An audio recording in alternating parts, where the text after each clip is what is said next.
Let's give them a welcome. Well, thank you for being here. Like Myra said, my name is John Windy. I'm the Director of MLS and Industry Development for dotloop. So I'm the one that works with people like Bob and Sam and Renee and Sean to really vet options for you all. And I don't have to tell you that you have the best staff in the country as far as determining what products and services to provide to you or make available to you as a member benefit. So we were very encouraged to be here and have made that cut, because it's not an easy cut to make. And thank you for being here. And I think you have two excellent options to choose from. And certainly we're passionate about our platform, and I think this is a great venue for you to see the differences and make a good informed choice about what you want to do to implement this in your business. I think you'll find with dotloop, it's the only solution that is fully integrated and really brings in the broker management tools that not only help your agents serve their clients more efficiently, which serves them more efficiently, but allows you as brokers and your office administrators to really manage that transaction flow in the office very efficiently, including your back office operations. And we're excited to show it to you. I'm not the best one to talk about it. That's why I brought in our team here. We have Tyler Luzier and Dave Lindsay. They both lead our team that work with brokers every day. And so they're a great resource to be able to explain the details on how things work. So we're excited to show it to you. Excited to be involved in the Q&A. I will turn it over to them. And thank you again for being here. We appreciate it. Thank you.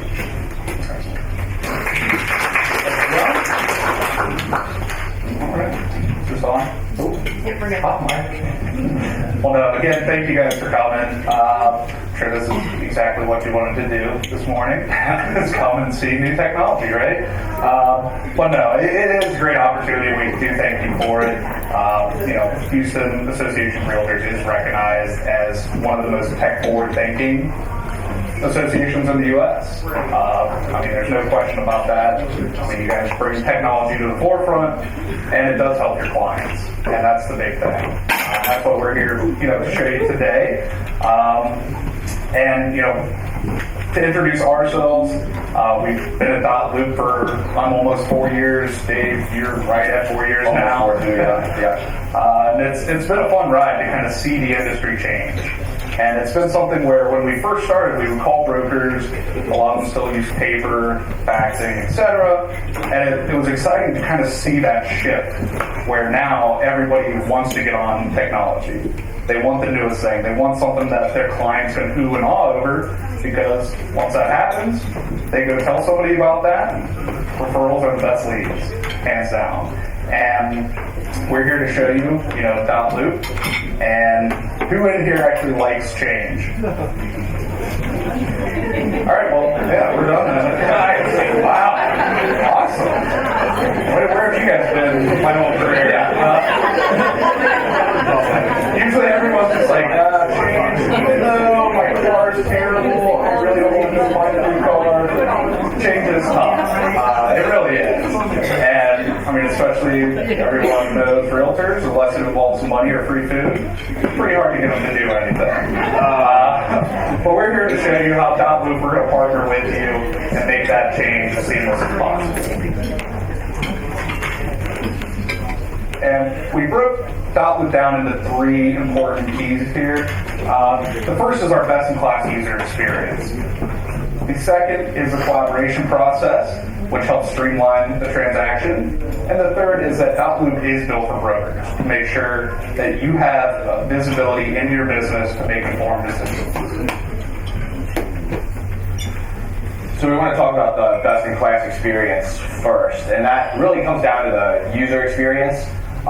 And more brokerages choose dotloop than any other platform out there.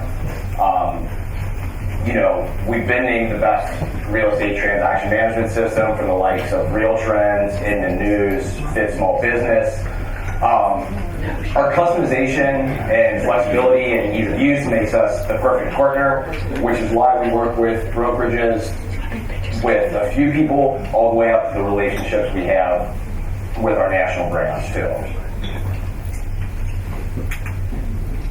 So in the past, you're normally using multiple systems to get a deal done. So you got to create the form and fill it out, and then you share and you sign, and you share some more in the negotiation process and sign, and then there's the review and compliance aspect and storage. So it can be cumbersome and inefficient. Sometimes you hit gaps there too. So a broker that I talked to about a year ago, that he ended up bringing on board, said, he was using these multiple systems to get things done. And he said, it's basically like I've got a toolbox, and I'm in a yard, and I'm running across the yard, and I hit a fence. And I throw my toolbox over the fence, and I climb over the fence, and I pick it back up, and then I run across the yard until I hit the next fence. And then I repeat it until the deal's done. But he said with dotloop, it's like running through an open field. It's one experience, one solution, all together. So from the moment you create a transaction, it's being stored for you. Your brokerage has visibility into the transaction the entire time. You've got an audit trail of everything that happens from the moment it's created, and you can jump into the transaction at any given time. So, if you have a client that calls you 2 years down the road and needs their documents back, maybe they've got a new email address. You can just hop into the loop and quickly share it back with them. So again, it's the experience not just for you as a broker, for your office staff, for the agents, but the clients as well. So, the strength in the numbers as well. So this is ComScore, which tracks visitors to, websites. And, we've got almost 1 million unique visitors in September, double anybody else out there. So that speaks to our engagement. It speaks to usage, adoption, all that kind of stuff. And, with that adoption, Texas is a great state for us. It's number 3 as far as brokers and agents on board for us across the country. Like I mentioned before, we've got 1 million active monthly users. Those are people in the system actually doing deals. 7 million documents uploaded a month, 500,000 transactions created every month in our system. So there's what does that mean for you? I mean, it's all numbers. Everybody throws out stats and numbers. But, because dotloop is widely adopted, you have a network effect of massively increasing efficiency across the board because everybody's working on a shared platform. So another big thing is mobile, right? We have iOS devices or iOS app for your iPad and iPhone. We've got the Android app for your Androids. So you can really work from anywhere. Literally anywhere that you have an internet connection, you can do your job. Whether you're reviewing transactions on the office side, looking up transactions, or you're an agent, right? So this furthers the best-in-class experience. Imagine you're an agent on a listing appointment and, you're in the client's house.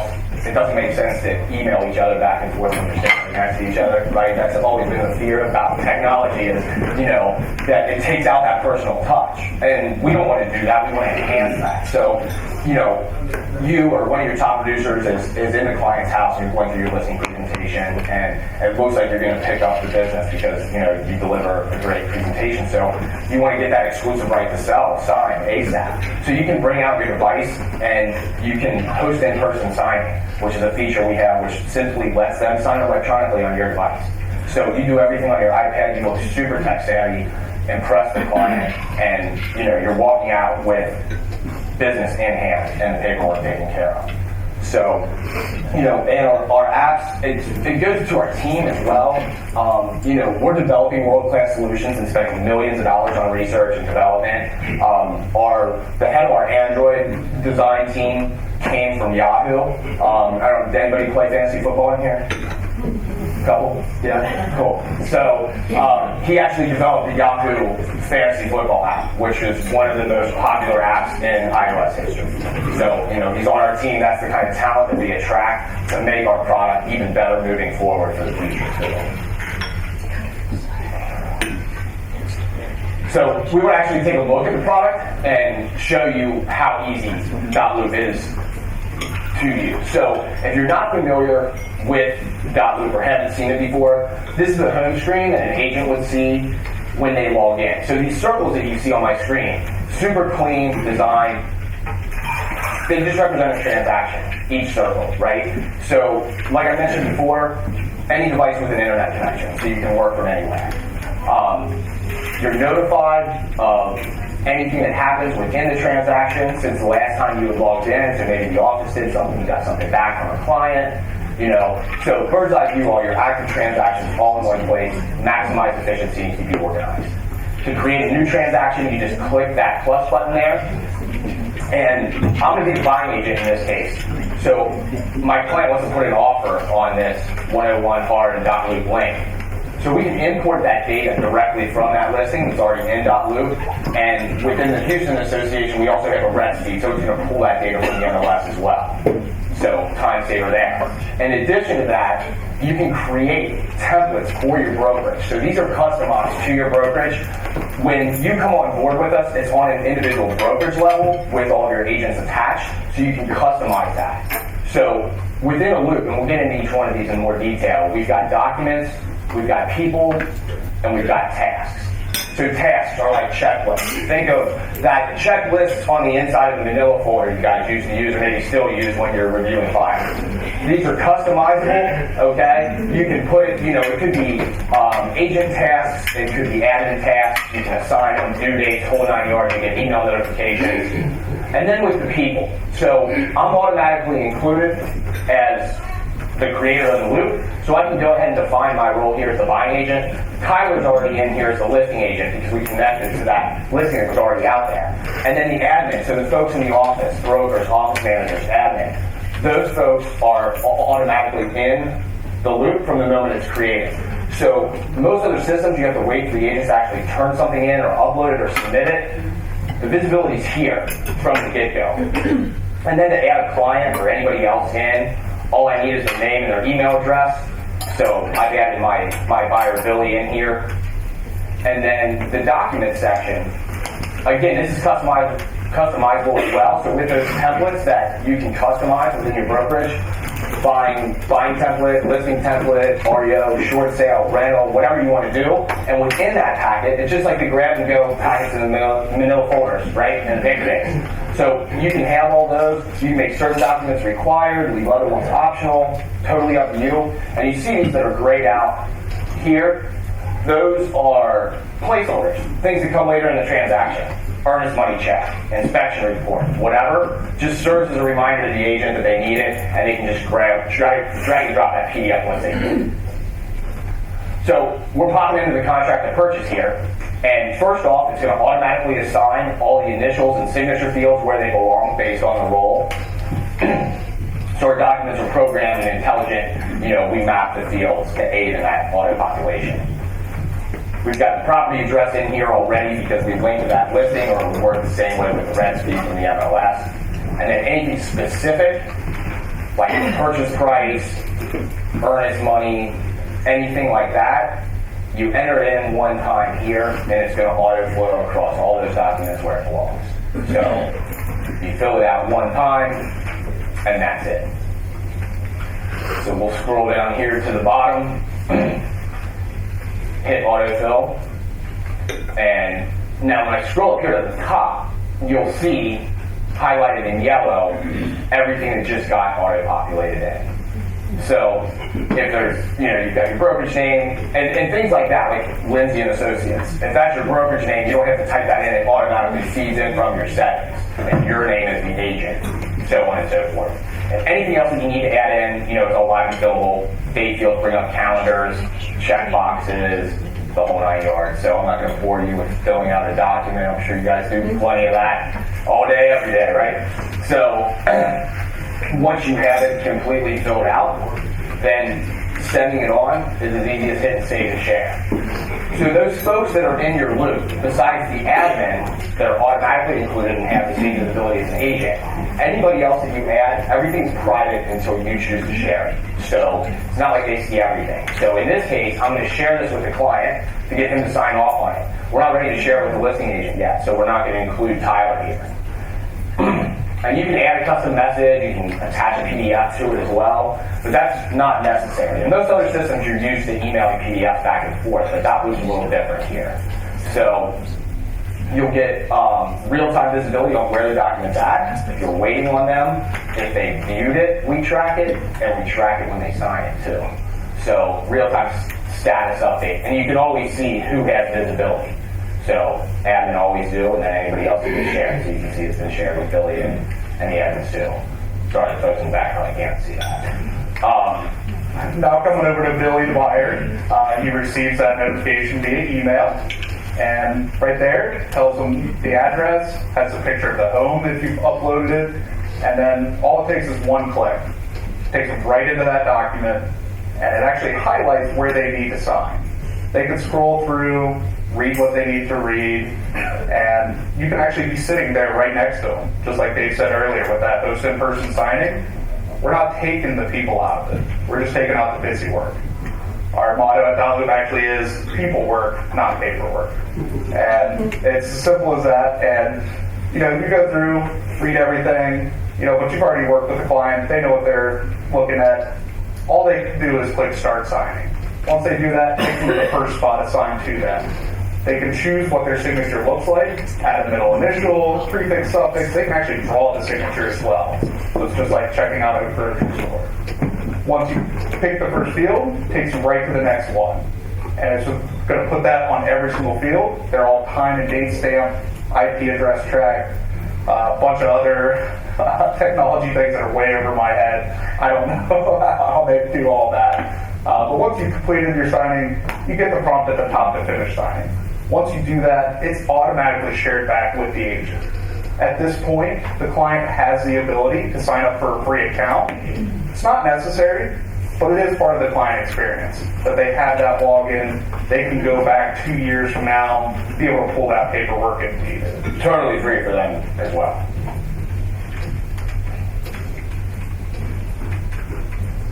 Which brings us to the second point, the collaboration aspect of dotloop. And this is actually really kind of the center of dotloop and why we were founded. And it's a very people-centric idea that we want to bring the people together to work better together. And part of that is our version now technology. And this just ensures that you're working off the most current version. No one's going into their email, digging out an old offer, and trying to work off of that. Everyone's on the same page. And it lets you actually know if someone else is in that document. So it lets you know, buying agent Dave is actually in there modifying it right now. So you can, I'm going to back out, let him make his offer. Also with this is really where kind of the aha moment of dotloop happens. I had a broker actually up in Toronto that I was working with. He ignored me for 6 months. I was the guy calling him, every week, as I probably we're used to that. Some of you. No offense. Everybody else in that Don't worry about that. And then actually he called me about 2 weeks after they signed up. And he was like, I'm sorry. He's like, I'm sorry I ignored you. He's like, I did my first deal with another agent that was using dotloop. And he was like, the lights just turned on right then. Because it's so easy, so seamless. We could do all our back and forth in the matter of, a few hours rather than days. And that's where that version now comes in, where you can see exactly what was changed, what was modified, who did it, when they did it. You can go back and see the history and see all the different versions, all your back and forth, all in one spot. So we're going to go to the second part of it. Yeah, we're going to jump in and kind of show you live how all that works. So we're back to my account as the buying agent. Again, I'm going to have a notification because I've got a document to review because where we left off, my client signed. So pop back in. You can see there right by the document that it shows the sign before it was waiting on others. So again, you've got updates, you know where everything is. So in this case, we want to go ahead and shoot this off to the listing agent now. So now I can go ahead and select that I want to share this with Tyler. And I'm going to give him edit in private, which allows us to negotiate in real time. And if a change is made to a document, it just automatically creates a new version. Previous versions are stored seamlessly underneath. So again, don't have to worry about it if you're working on the most current PDFs.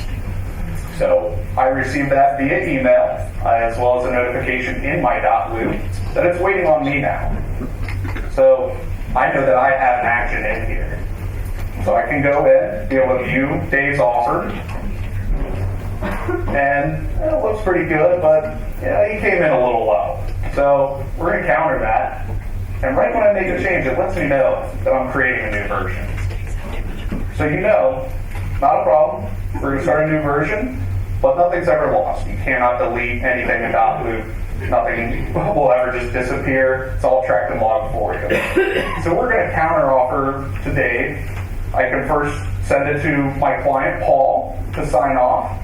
But since you've already seen the signing, we're just going to go ahead and send it over to Dave with our counter offer so you can see what that looks like. I can write a message to Dave, your offer was a little low, do better. So I can shoot it back over to Dave, and he receives that again via email notification, actually coming from your email as well. It's not just a random dotloop email. It goes over to Dave, and I still have my status updates where I'm waiting on Dave. Right, so we're coming back to my account now. So pop in here and get a notification that Tyler made a change and shared the document back with me. So just to highlight this, any changes that are ever made are always brought to your attention by having that field highlighted. So it's really clear. That's just the first time you go into the document, highlighting it on the contract if you print it out or anything like that, just so you notice it. And then we have the steel history too. So like we said, it's bringing up the audit trail of every version of the document so you can see the values change, anything that's changed within there. So, from a compliance standpoint, 100% covered here. In this case, I would normally share that back with my client, get the okay if they want to offer 475 or continue the negotiation process. But maybe I get the gist of that. So, moving on to the fact that we're built for brokers. So, you're in business for yourself, but not by yourself. And, we support our really amazing product with the highest level of training and service out there for both agents and brokerages.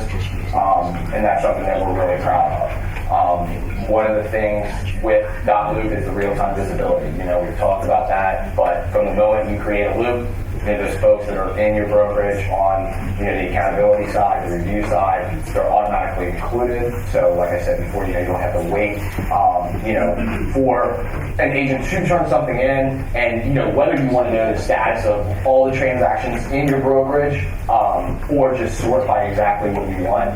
We'll show you this as part of the live recording in a second, but you can view by agent, close date, etc.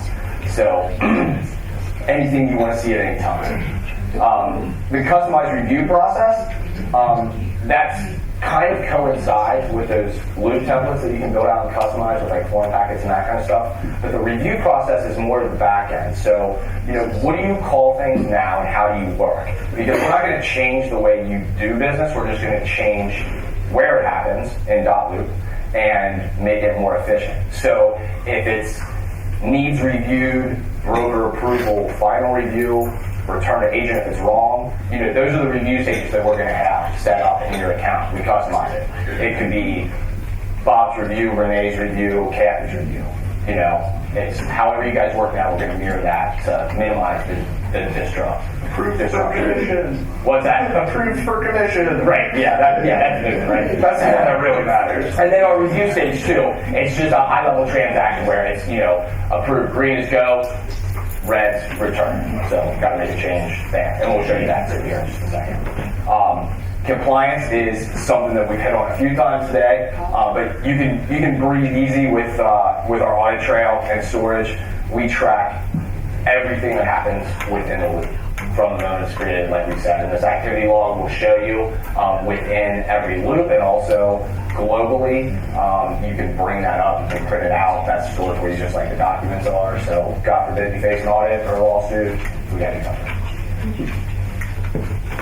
And then another thing is agent recruiting and adoption. So, you want to grow and scale your business. More productive agents means more deals, and more deals mean more revenue, which is what we're all after, right? So you can empower your people to do the best work and set them up for success with tools that are built for the future and continually being updated for the future as well.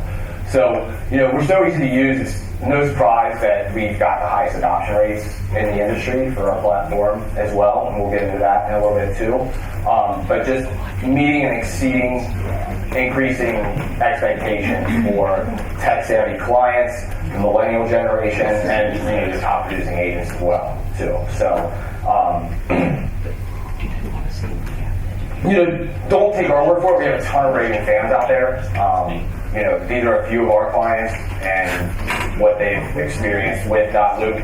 I think. Actually, I was in Denver about a month ago at a broker forum, and it was really interesting because we had a panel of brokers that started with dotloop, and what I found unique was they all came on board for a different reason.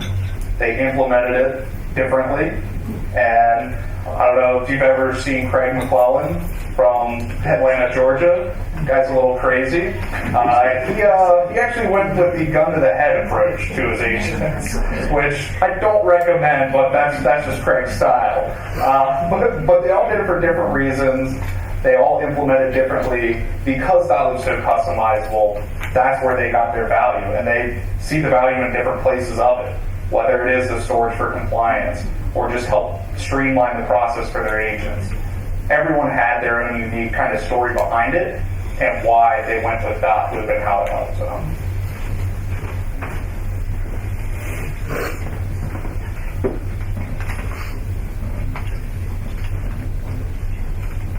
So we're actually in Dave's loop now as an admin. So let's say I'm the office manager looking at Dave's loop. He actually hasn't even turned this into the office yet. So has that ever happened where your agents just keep a stack of papers in their trunk and you gotta track them down and be like, hey, where is this? I can go in here and see this before this even happening. I can see, oh well, you know what? His close date's coming up. Hey Dave, do you have a copy of the earnest money check? Where is this? I'm just wondering. Because we're getting to crunch time now. So I can actually go in, send him a message. He receives that via email, sees my message, and it actually links him directly to the transaction I'm talking about. So he's not having to search around like, wait, what are they talking about? Which one? Clicks in, goes right to it. Yeah, so I get the message via email, just like I do with anything signed or whatever, and then I get the message on dotloop as well.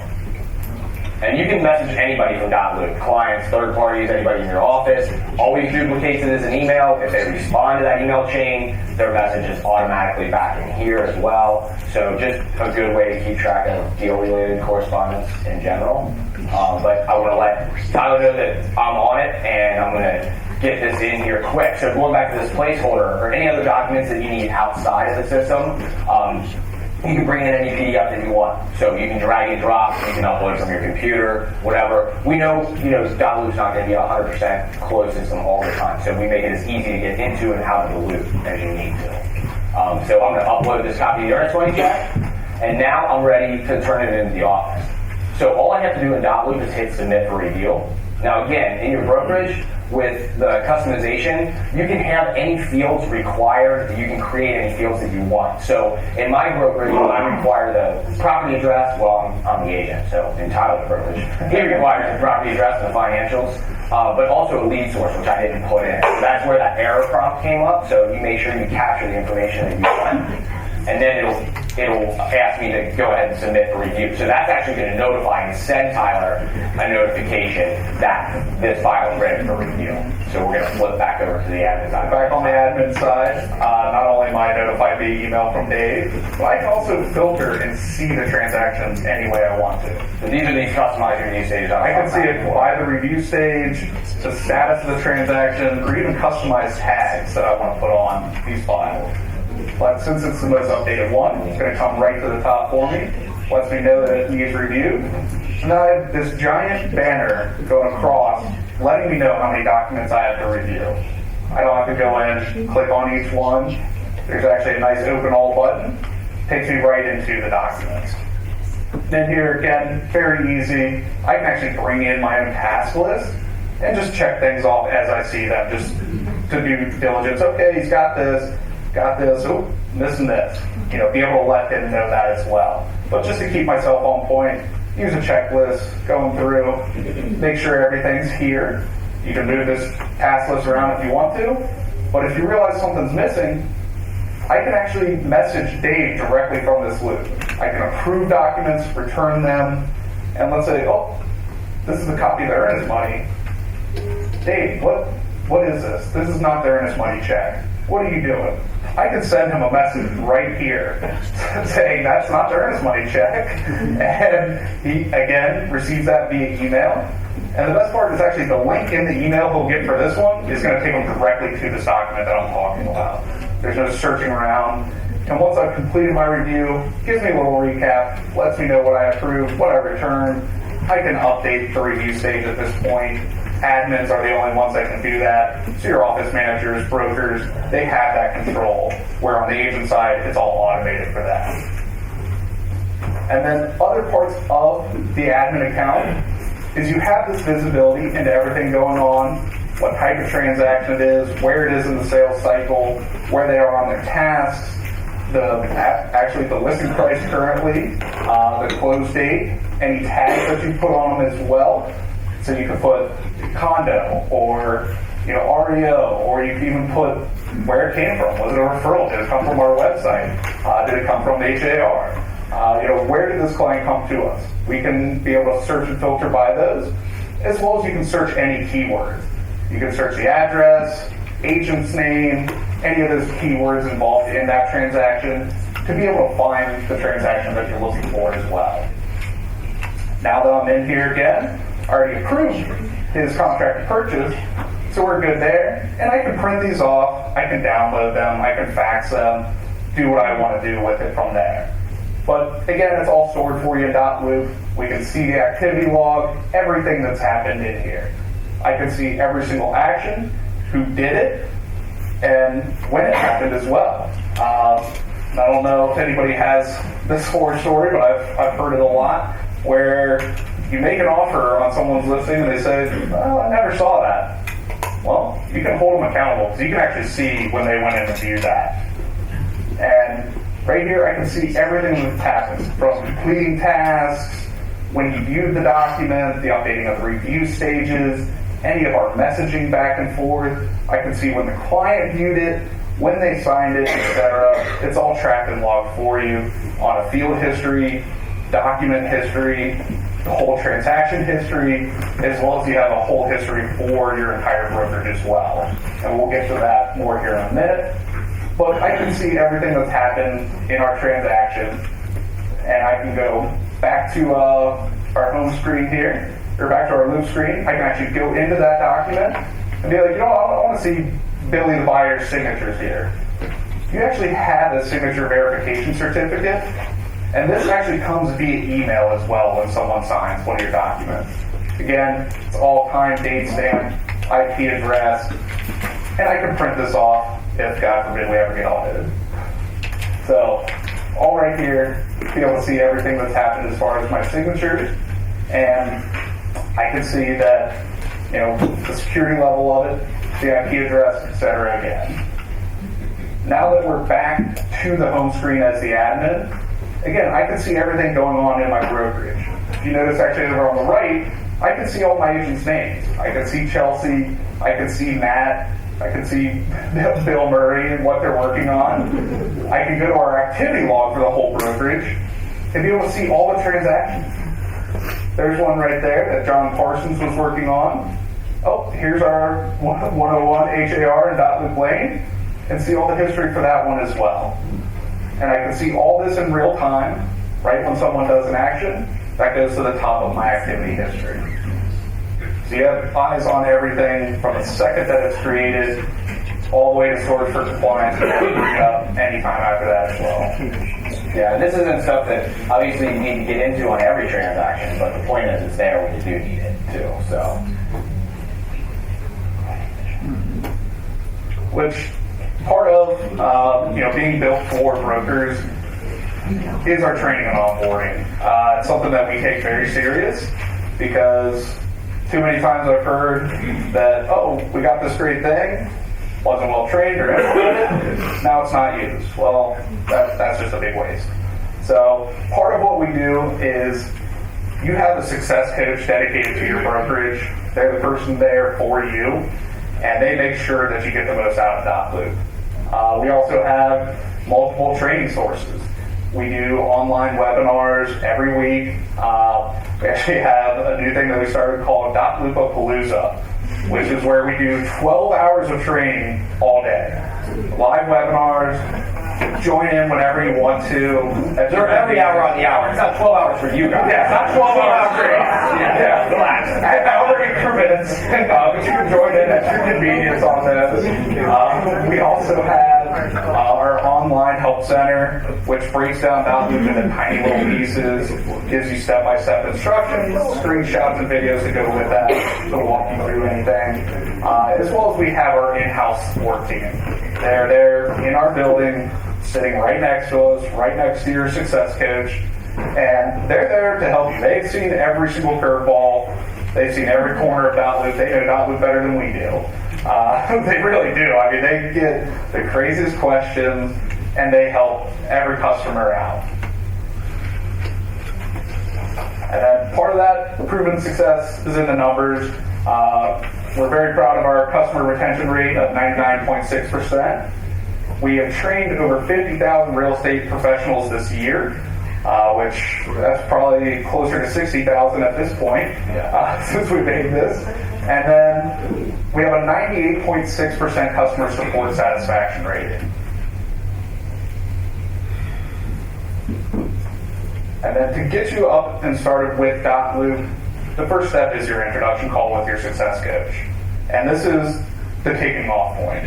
This is not only them introducing themselves as your success coach, but working with you to find out how you operate. What are you looking to get out of dotloop? Just to make sure that both of our plans align. From there, they work with you, work with the admins, make sure they're experts at it. Yeah, we want to make sure anybody that's going to review or retrieve files is up and running, learning the system first. And then you can unleash the hounds. Yeah, let the agents train and learn how to use it. Yeah, before they start creating loops, you want to make sure your admins have a good base, know what they're doing, and then we release it to the agents, start the training with them, and it's at your pace. I've seen some brokerages that we work with that are extremely tech savvy. Give them 30 minutes, play around. 20 minutes to show them some cool things. Then I've seen some where, okay, let's take them little pieces. Where they start with, let's create transactions. Let's show you how your documents work. Next training, how to share, how to add people, how to do your tasks. So it's up to you and how you want to do it, and that's why you have that success coach there. And they're there with you for the life of the account, in addition to our regular support staff too.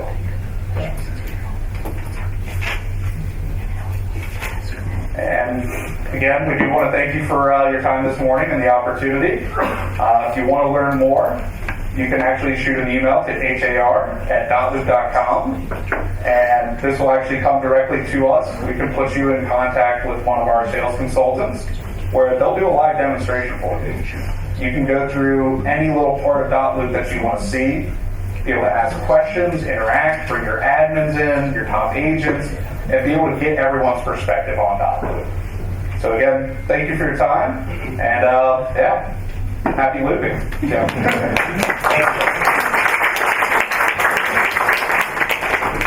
Yeah, so we're a little ahead of schedule, so while it's fresh, as it's being presented, why don't we go ahead and take some time now and answer any questions that y'all might have. You just seen the presentation, so. Absolutely. I have one. Yeah, sure. In looking at this, and I really like it, it looks good, but in today's real estate market, the offers so often. Right, so if you actually have a listing in dotloop, every time you get an offer in, it's going to create so you're going to have your listing folder, and then you would have folders for each offer that you receive from those other agents, all within that same. My favorite part of that is you can actually drag and drop those folders too. So you can be like, this one's a good offer. We're going to put that at the top. This one, not so good. We'll put that down. Great question.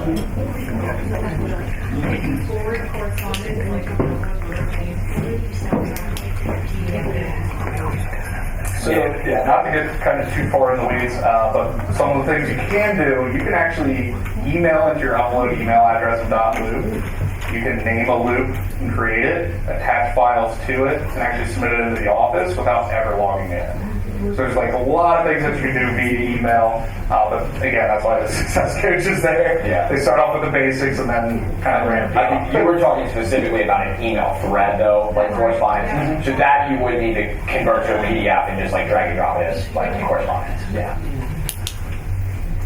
I have several questions. Okay. The app, is it in real time? In other words, can I see closed transactions or only my active transactions at a time? You can see everything. Okay. And you get push notifications in addition to like the email notifications that come through normally through the web page.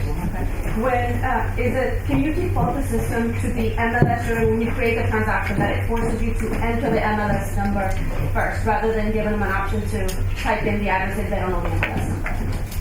Oh, you can do both. The system I know you can do both. Right. The question is, in the ability that you have to customize things for me, for example, could you force the agent to put the MLS first? Because right now, they have the option of using the MLS or manually inputting the address if they don't know the MLS number. So that's, can you force them to put an MLS number and if you say, this is on an MLS, okay, let's put in the address manually. Yeah, so one, you can require that field, so they have to put something in there. And then second is what we call a loop it button, where actually directly from the MLS you'll be able to click a button and it'll create that loop for you and bring that data over. Are you integrated with you get rep feeds from all the MLSs or surrounding MLSs or just HAR at this point? For example, San Antonio, Austin, Dallas.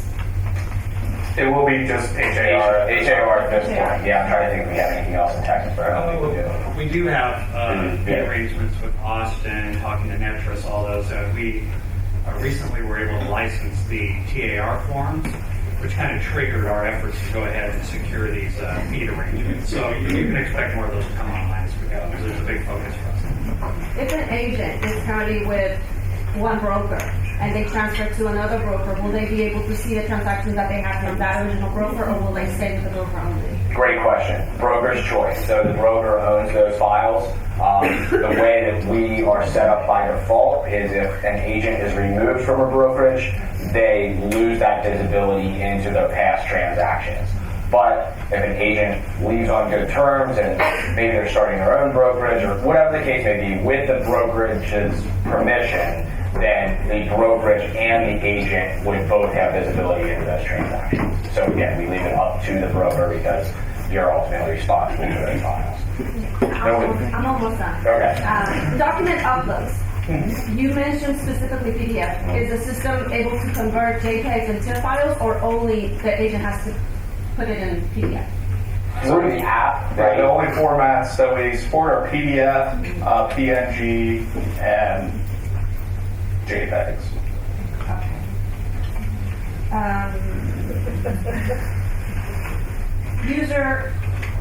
User questions, particularly login issues. I forgot my password. I don't know what my password is. Do you guys address it, or will that be addressed by the brokers? when you go to dotloop.com to log in, there's a link right there that says forgot password, and then they're immediately emailed a link to reset it. But we do have people call into our support to reset too, and happy to do that as well. But there's you've had your hand up for a long time back there. So my question is, what about the forms that are required for the transaction? Who gets those forms in that transaction?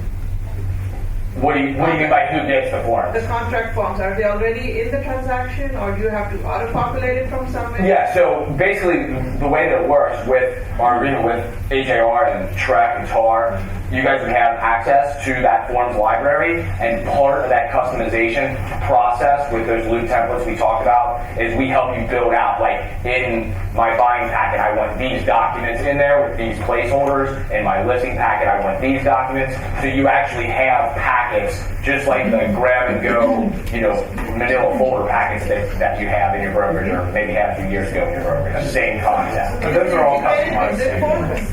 No, so we are not zip forms. We take the PDF version of the documents directly from the association. We get the updates from them, and just think of us just laying a transparency over those fillable fields. So all those fillable fields are fillable within our system and mapped, so aid in auto population and that kind of thing as well. So we license those forms directly from EAR, Frank and HR, and then, like Dave said, we process the updates. So whenever you're accessing those documents, whether it's directly or with a pre-formatted loop, it's always going to be the latest one. We do not want that. Does that answer your question? You can also load your own custom form into dotloop within your brokerage and have those available to your agents in the library as well. So you can include those. Yeah. Good point. Something I forgot to mention, and I'll get to your question, I promise. So custom forms, brokerage-specific forms. No charge for those for the next 90 days for all HAR members. You can send us as many as you want, include them in your library. And if you're on SureClose now, we will handle the migration of your past transactions into Dotloop. So we got that covered. Do you have a brokerable conversion? If you want to put We do. like an anything stuff on there, storage files. We don't charge for it. One, if And only for 90 days. 90 days, what's the charge per form? If you want things that be uploaded to your system. Typically for custom forms, it's $25 per document, not per page, so it doesn't matter if it's a 2-page or a 20-page. Realistically, talk to our staff people, we'll probably work on that. Second question is, for those of us who use dotloop, working with a co-op that's not a dotloop user, we get a lot of complaints that it's not simple, that it's hard. Has that been addressed? Absolutely. Absolutely. So part of that is you can attach as a PDF if you'd like to. And actually releasing today or tomorrow. We have updates every single week that we do to the product. And the one we're doing most recently, either today or tomorrow, is for that kind of co-op experience. And part of that will be the email that the other realtor receives. We'll actually give them options right there. Do you want to download this? Do you want to go into dotloop, share with your client to sign? Do you want to print it? Do you want to, update the current file that's there? So we are working on that, and with those weekly updates that we do, that all comes from our clients. Yeah, and that's just a testament too. I mean, we think we have a pretty cool product out there, but we're not perfect. And so we take brokerages and agents' feedback too, and back to our design and product folks to make it even better. We got a design on our logo on it. As far as the dashboard itself, say have it logoed. So I think by default it's going to be HAR branded. Is that correct? Part of the agreement? That's what they want to roll it. Yeah.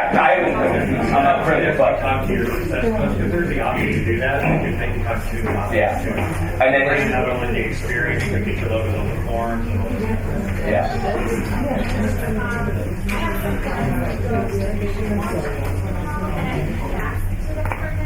Yeah, you can fax out, you can download, email out. You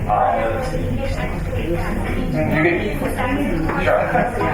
Yeah, 100%. Yeah, so you just click the document or the whole packet, hit fax, type in the number. So, good. Yep. Can y'all repeat the question? We can't hear you. Oh, I'm sorry. So she said she was wondering if the dashboard or forms can be branded. The answer to both is yes. And she asked if we can fax out of the system for clients that don't do email, and you can fax individual documents or complete packets out of the packet as well. Sorry. True. Okay. back in the corner there. Yeah, thank you. Question on probably more terms of service in terms of, is there anybody, there's a lot of information in there, right? Is there any outside source that's able to capture certain data points, even anonymously, for about all the activity that's going on? So, like, from a broker perspective, it would be nice to know if you have a big company, all of these different agents, trends in down payments, trends in types of financing, trends in closing periods, who co-op agents are, those types of information that's being gathered in the system. Is there anyone, which would be an outside source, HAR, Zillow, whoever, capturing that anonymously, do anything with it? Or would a broker be able to capture that themselves to be able to analyze what's going on from contractual type terms that are happening? Yeah, sure. So with it's always the broker's choice, and we have some active integrations with different accounting systems. Emphasis, Account Tech, Lone Wolf we mentioned. There's a new startup, Loft 47, that's getting a lot of attention that we've integrated with. We're integrated with the CRM, and we're actively pursuing other partnerships as well. And in addition to that, we also have an open API where it's just a feed where you can pull data out. You hire a programmer or one of your vendors says, "Yeah, we can work with this," then that's open to you. But as far as like third parties or anything like that, you own your data. Thank you. Okay. If I'm the listing agent and there's a co-op buying agent and I've got my loop for the listing and they've got their loop for the buyer, but I want them to use my loop, but they want me to use their loop. How do you integrate? No, it's a great question. So it's kind of a conceptual thing. Going back to the slide, actually, it'll probably make more sense if I just bring this up here real quick and show it to you. That's not yeah, right? That's where I'm headed one of these days. Kind of going back to this here, so you can almost think of it as two separate loops that are passing over just a little bit. So the buying agent, if you're the listing agent, they're not going to see your client or any of your office staff and vice versa. So you only think of each one of these as a loop, and both parties only see that information that's shared. Now, if you're talking about a loop, like you're talking about like a dual agency in the same office, when the first time that loops are created, like a buying agent, puts an offer, if they didn't select an active listing loop, it will enable you to merge those loops right off the bat as well. Does that make sense? Yeah, cool. Can you, as part of when you're inviting someone in a transaction, are you able to invite in like the title company to get title commitments and things like that they can share with people, or mortgage companies? Yeah, 100%. So you can actually do, you can invite anybody into a loop that you want. All you need is a name and an email address. But we also have what we call trusted service providers. So again, on a brokerage level, in that people section in dotloop, you can actually have service providers automatically featured in every loop within your brokerage, which it's a little better than a business card or a pamphlet, and a little easier for agents to remember to connect them with their clients if it's right. And so those people are automatically featured, but yet you can always, it's one click to bring them into the loop, and then either the client or the agent can request further info. Or you can just add it in an ad hoc basis. From the client side on that, it's very beneficial because they can actually connect with, say, 5 mortgage companies all at once, be able to get a competitive quote. They would only be able to see documents that they would be allowed to see, correct? Right, when they're initially added to the loop, they wouldn't see anything other than if you introduce them to the client or the requester. What's that? Yeah, so the question was, the trusted service providers or anybody third party that you add into the loop, they wouldn't be able to see the documents. Just like anybody else, they're only going to see what you choose to share with them. So like a title company, end of the day, you want to send everything off to them, you can do that. They wouldn't see anything until it's not right. This does do a good visual for that. So let's say you actually have a commission sheet in your brokerage. That's out here. The other side doesn't see that. You control what you share, who has access to it, and then what they can do with those documents as well. whether they can just view it in the case of a service provider, sign it as my client, fill and sign if it's like the seller's disclosure we need them to fill out, and then you have that Canada in private where you can do your back and forth negotiating. Can an agent just use this, or is it broker and then agent? The broker has to decide. No, an agent could use it on an individual basis, but the setup that we're showing and the agreement with HAR is such that you might as well use it on the brokerage side, because when you do the dashboard, which is kind of what we showed today with the admin tie-in and being able to do those loop templates, those are broker dashboard specific features. So that build out and that customization is on the broker level. The agents have full capability to create their own form packets and access those forms and build their own packets up, but then there's no office tie in there. And so really, I think even if the entire office isn't going to be on board, initially start with the folks that are interested, and we pretty much find that it basically just sort of cascades from there, because over time people have stories of saving a deal or Got an extra referral. yeah. So yes, sir. So I have two questions. Number one is, I'm sure you have experience with systems from other brokerages, other than the people that are using dotloop and individual offers. How do you deal to overcome the objections of agents who may not be familiar with dotloop, and they do not have the training background to actually participate in the transaction? Yeah. How would you address that? That's question. Okay. That kind of comes back to that co-op experience as well. Vanessa, you repeat the question, because not everybody can hear the question. So the question was basically around how do we train the agents, how do we get agents that are reluctant to come on board or haven't been exposed to dotloop before. And part of that is the onboarding and our training with dotloop. And I think where you were more going with that was the other side, if they're not familiar. That goes back to kind of the co-op experience that we are working on now.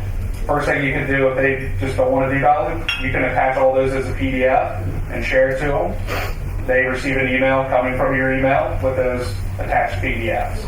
But then, like I said, we are doing a release either today or tomorrow that will have an enhanced co-op experience, where in that email they have the different options to print, download, share with their client to sign, etc. Second question.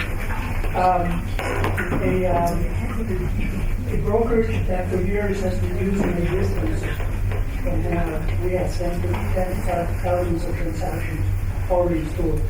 How do you manage the transition from one system to another? Because it will be extremely difficult to maintain two dashboards and to manage two completely different systems. How do you migrate all of the data into dotloop? Great question. So that's part of the success coaching process. With dotloop, we are newer in the space. Everyone we work with is coming from something else. With the case of SureClose, we can actually migrate those over with an integration. Other than that, I mean, there's different ways for you to upload via email. You can drag and drop into dotloop. You can upload it from anything that you have downloaded on your computer. There's multiple ways for you to get those into dotloop, name them, and store them. What is the timeline? What would that take to migrate? We're talking about tens of thousands of transactions. For instance, I don't know if you're familiar with Package. Many brokerages in these areas do use that. And so I don't know how you go about, as a broker, to migrate all of that data. You're having within both systems. Right. I think it's something that's basically over. I mean, you would have to keep two systems going for a while, just until you can migrate that. Are those stored? Are they in PDF format? Is that so? Essentially, kind of go back to what Tyler was saying. I mean, you could create a loop for a month. You could create a loop for a year. You could create a loop for each transaction, and then you could just drag and drop those PDFs in. I mean, literally, it's a manual process. I doubt Back Agent is going to give us a feed to pull the transactions out if you're leaving them. So that's kind of a barrier we do have to deal with.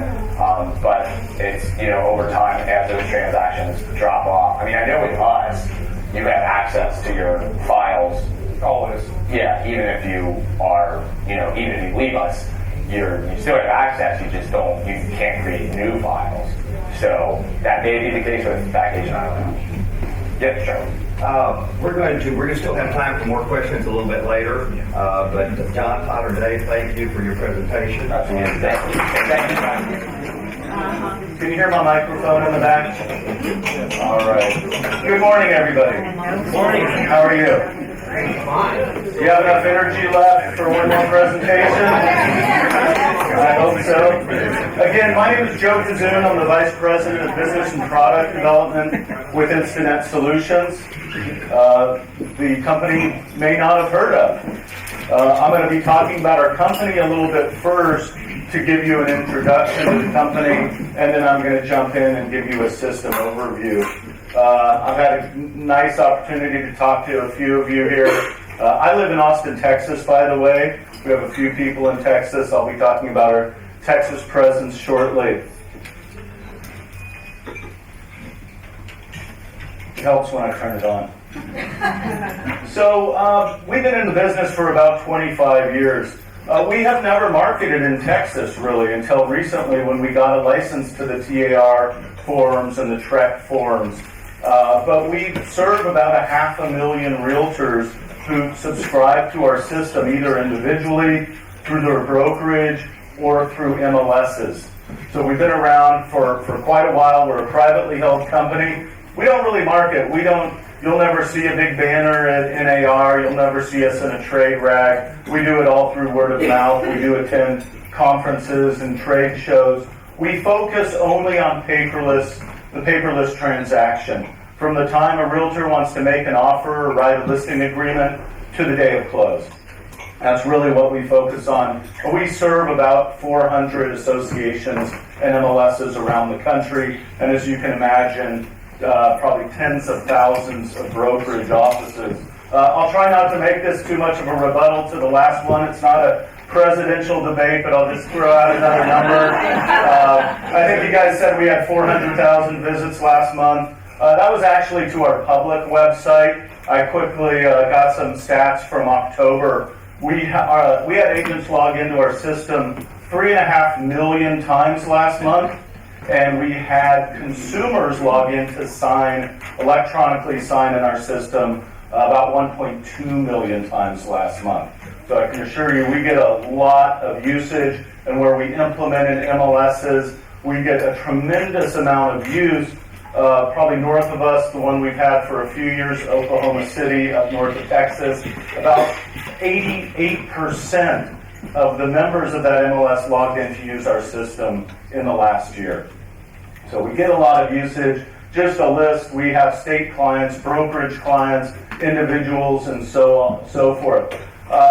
When we started marketing here in Texas, and I came and did a presentation at HAR, one up in Austin and one up in Dallas, we started talking about all our clients. Everybody said the same thing. We don't care. We just want to hear about Texas. What are you doing in Texas? And so just wanted to let you know, for those of you that have offices in Austin or in the Dallas metro area, our system is now a member benefit in Dallas. So everybody at Netris, the MLS there that covers all the associations, have our system as a member benefit, and that went live in late September, early October. And Austin has made our system a member benefit as well. It's a little different than here. You guys have two choices. Up there, they just made our system a member benefit. So if you have offices in various places, you'll know that you can use the system for your company free of charge in all of the metros because it's a member benefit in all places. Austin is not going live till January, but they said if a brokerage wants to do early beta testing in that market, they'll allow it. We're already integrated with their systems, and I'll be talking about that. just really quickly to give you an example, because one of the things you might be wondering, how many of you are using zip form in your offices today? So a lot of people do, and some of you, I know there's Keller Williams agents here, or companies, you're using dotloop probably already. A question we got in Texas a lot was, geez, you've got a lot of people, they're using zip form, we've been using it forever, or maybe we're using dotloop. In Austin, they asked us to come in and do a focus group before they even put us in front of their board of directors to do a presentation. Because they wanted to know if people are going to switch. Are they going to switch from zip form that they've known forever? How many people here in their offices have DocuSign being used? Most of you. Or Digital Ink is another one. So we see those a lot.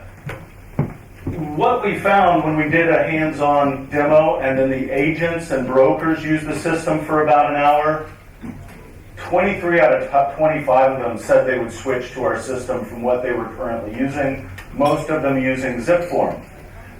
Few on dotloop, few on SkySlope and other products. The only two that said they wouldn't switch refused to try the system at all. They didn't even log in. I won't go into the whole story. But why would they all want to switch? What's the story here? And that's really what I'm going to talk about. Why transaction desk? What makes it easy to use? Why did they say, yes, we'll go back, we want to use your system? And oh, by the way, 86% of them, 22 out of 23% of the people, 22 out of 23 people that tried the system said they would go back and try to convince their company to switch to our system. Okay?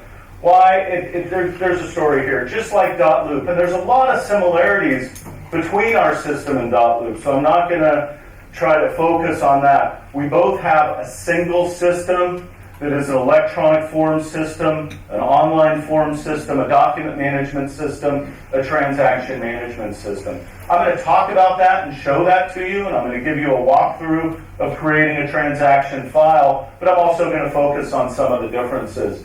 Authentisign, based on publicly published numbers, is the #1 signing solution in real estate based on all the press releases we see. Everybody's heard of, say, DocuSign, right? They do millions of dollars in advertising. But if you go to Washington State or Tennessee or Oklahoma, most people are using Authentisign. We're tightly integrated with Tempo and Fusion and Matrix, which you're going to have next year as your MLS system. CoreLogic, your MLS vendor, is a partner of ours, and so we have a lot of integrations, and we're working on more integrations that make it really easy to log into the system and populate transactions and do other things that I'm going to show you in a few minutes. We have all of your forms, so I'm going to talk about what's included, the TAR forms, the TREC forms, the HAR forms, and I'm going to talk about your brokerage forms in a moment as well. Everything's unlimited in the system. There's no upsell. There's nothing extra to pay for, really. It's all mobile friendly. All the broker branding is included. It's team friendly. There was a fax question. We include unlimited toll-free faxing out of the system. And when you send files out via email or fax, you can send a fax back cover sheet so they can fax documents back in to you that get turned into a PDF when they fax them back. And I'll talk about that in more detail. One of the things that I want to emphasize here that's included, we talk about training and we talk about teaching your agents how to point and click and teaching you how to use the system and teaching you how to set up the system. But one of the things we'll do both online and also in person is help you set up the system and talk about how you go from paper full to paperless or how you migrate from an existing system. I live in Austin, Texas and work in Austin, Texas. Our lead trainer is in Austin, so we are planning to come down here periodically to work with you hands-on, face-to-face, to help you with the transition. We'll talk about that more as well. Help guide you through the migration and get you going. So you get brokerage branding, you'll be able to brand it. So anything a third party sees any fax, any email, anybody that logs into the client dashboard, they'll all be able to see your branding. Agents will be able to brand their emails with their photos if they want, and of course their information. Reporting tools. We've also in our contract with HAR provided a bundle of free forms programming. How many of you have your own brokerage forms that are custom? Quite a few of you. So we'll cover all or most of those, and we can talk to you more about them individually for your company. We want to make it easy for you to migrate over. So if you've invested a lot of money having your forms programmed with ZipForm, we don't want you to have to pay a bunch of money to move. This is supposed to be a member benefit. There may be some forms cost. If you say, Joe, we have 600 pages, we may not be able to do it all for free, but we'll work with you and try to help you out. We have online videos built into the system, so if you're on a page, it's context sensitive, you can click on a button and watch a 30-second video or a 2-minute video. We're not going to pop up an hour-long video. We have live webinars going on pretty much every week, of course, and we can schedule webinars for your office that is live, and of course, we'll coordinate that with you going live as a company. CoreLogic will be sending trainers specifically to train on our system. We will be doing the same as well, and I know we're training the HAR trainers on our system as well. One-click transaction. So I'm going to start talking about some of the integrations. This is a screenshot of Matrix. I couldn't find one of Tempo because I think there's not a lot of folks on Tempo left, although a lot are still on Fusion, which we use. But one of the integrations we're going to have that's going to make it really easy, we call one-click transaction. It's not quite true. I think we now require 2 clicks, and I'll explain that. But if I'm a selling agent and I want to make an offer on your listing, and I want a really easy way to get going, I click on the transaction desk link.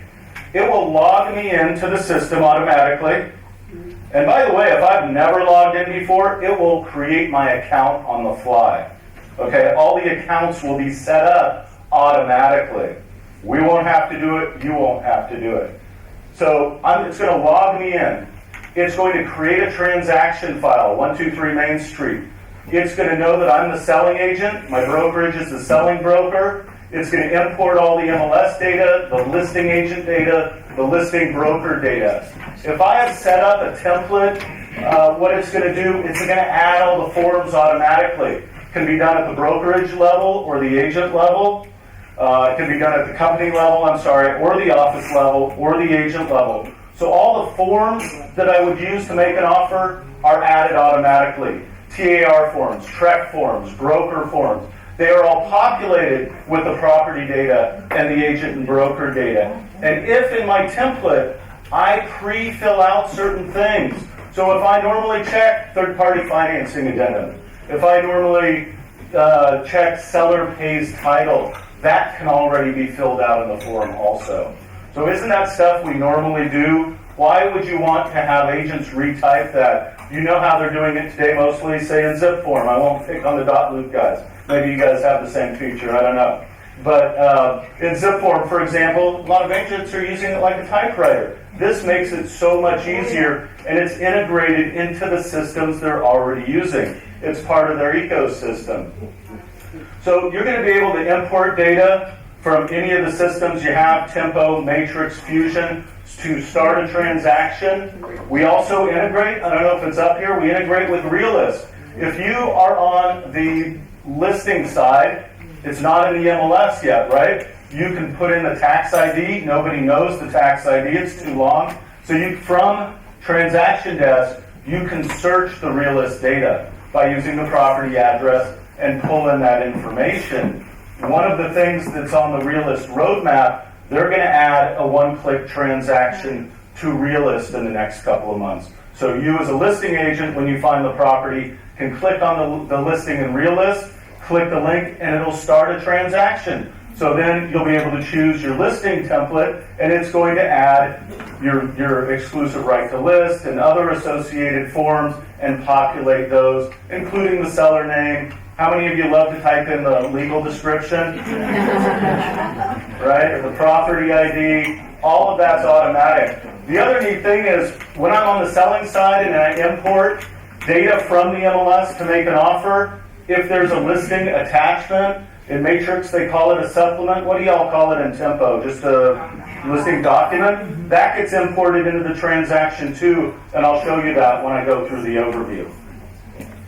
There are other integrations that are going to be coming, and I'll talk about that with Matrix. We do integrate with Profit Power, by the way, for Broker Wolf. We can integrate with custom brokerage back offices if you have another system. Emphasis we're talking to, we've done it with brokerages that have their own API, so we can import data that way as well. One of the things next year when you go live on Matrix and are putting listings into Matrix, we do something that is really neat. We do something called listing upload. So when you're using the forms module within our system, you can walk into a house, imagine walking in with an iPad, importing the data from Realist, filling out the listing agreement, getting it signed electronically by your client, and then you're able to walk around and fill out the listing input sheet or data form. When you're done, if you want them to sign it or initial it, they can because it's a PDF, and then you can upload it and create a listing in Matrix. You'll be able to create a listing in Matrix from your forms program. So I was an agent, by the way. I used to be a realtor, a full-time listing selling realtor. I know what you all actually do. Help run brokerages, the technology part at least. So, by the way, if any of you, we hear about all this stuff like Upstream out there. If any of you have a brokerage, as long as HAR says it's okay, you can have a button that says upload listing to the MLS. You could also have a button on there that says upload the brokerage system. Or if you have your own form, we've had brokerages that do this. If you have a cover form that you require in every file today with all the info you need, a disbursement form or something like that, we can program that in. And if you have a system that will take the data, we can integrate and push that data to you. And think about this. This is why it's so valuable to have a form system that's also a transaction management system. Some of you are using SureClose today. Some of you are using maybe Back Agent. Well, your agents are off using ZipForm, and they're off using DocuSign, and they're off using Dropbox and other stuff. Now, you'll both be using the same system. And in our case, the system is tightly integrated to the MLS. It just makes it so much easier. So your agents are doing what they're already doing, right? Filling out forms, making offers, taking listings, writing lease agreements, and now that data is repurposed. Your files are already created for you. When you log in, you see all of that.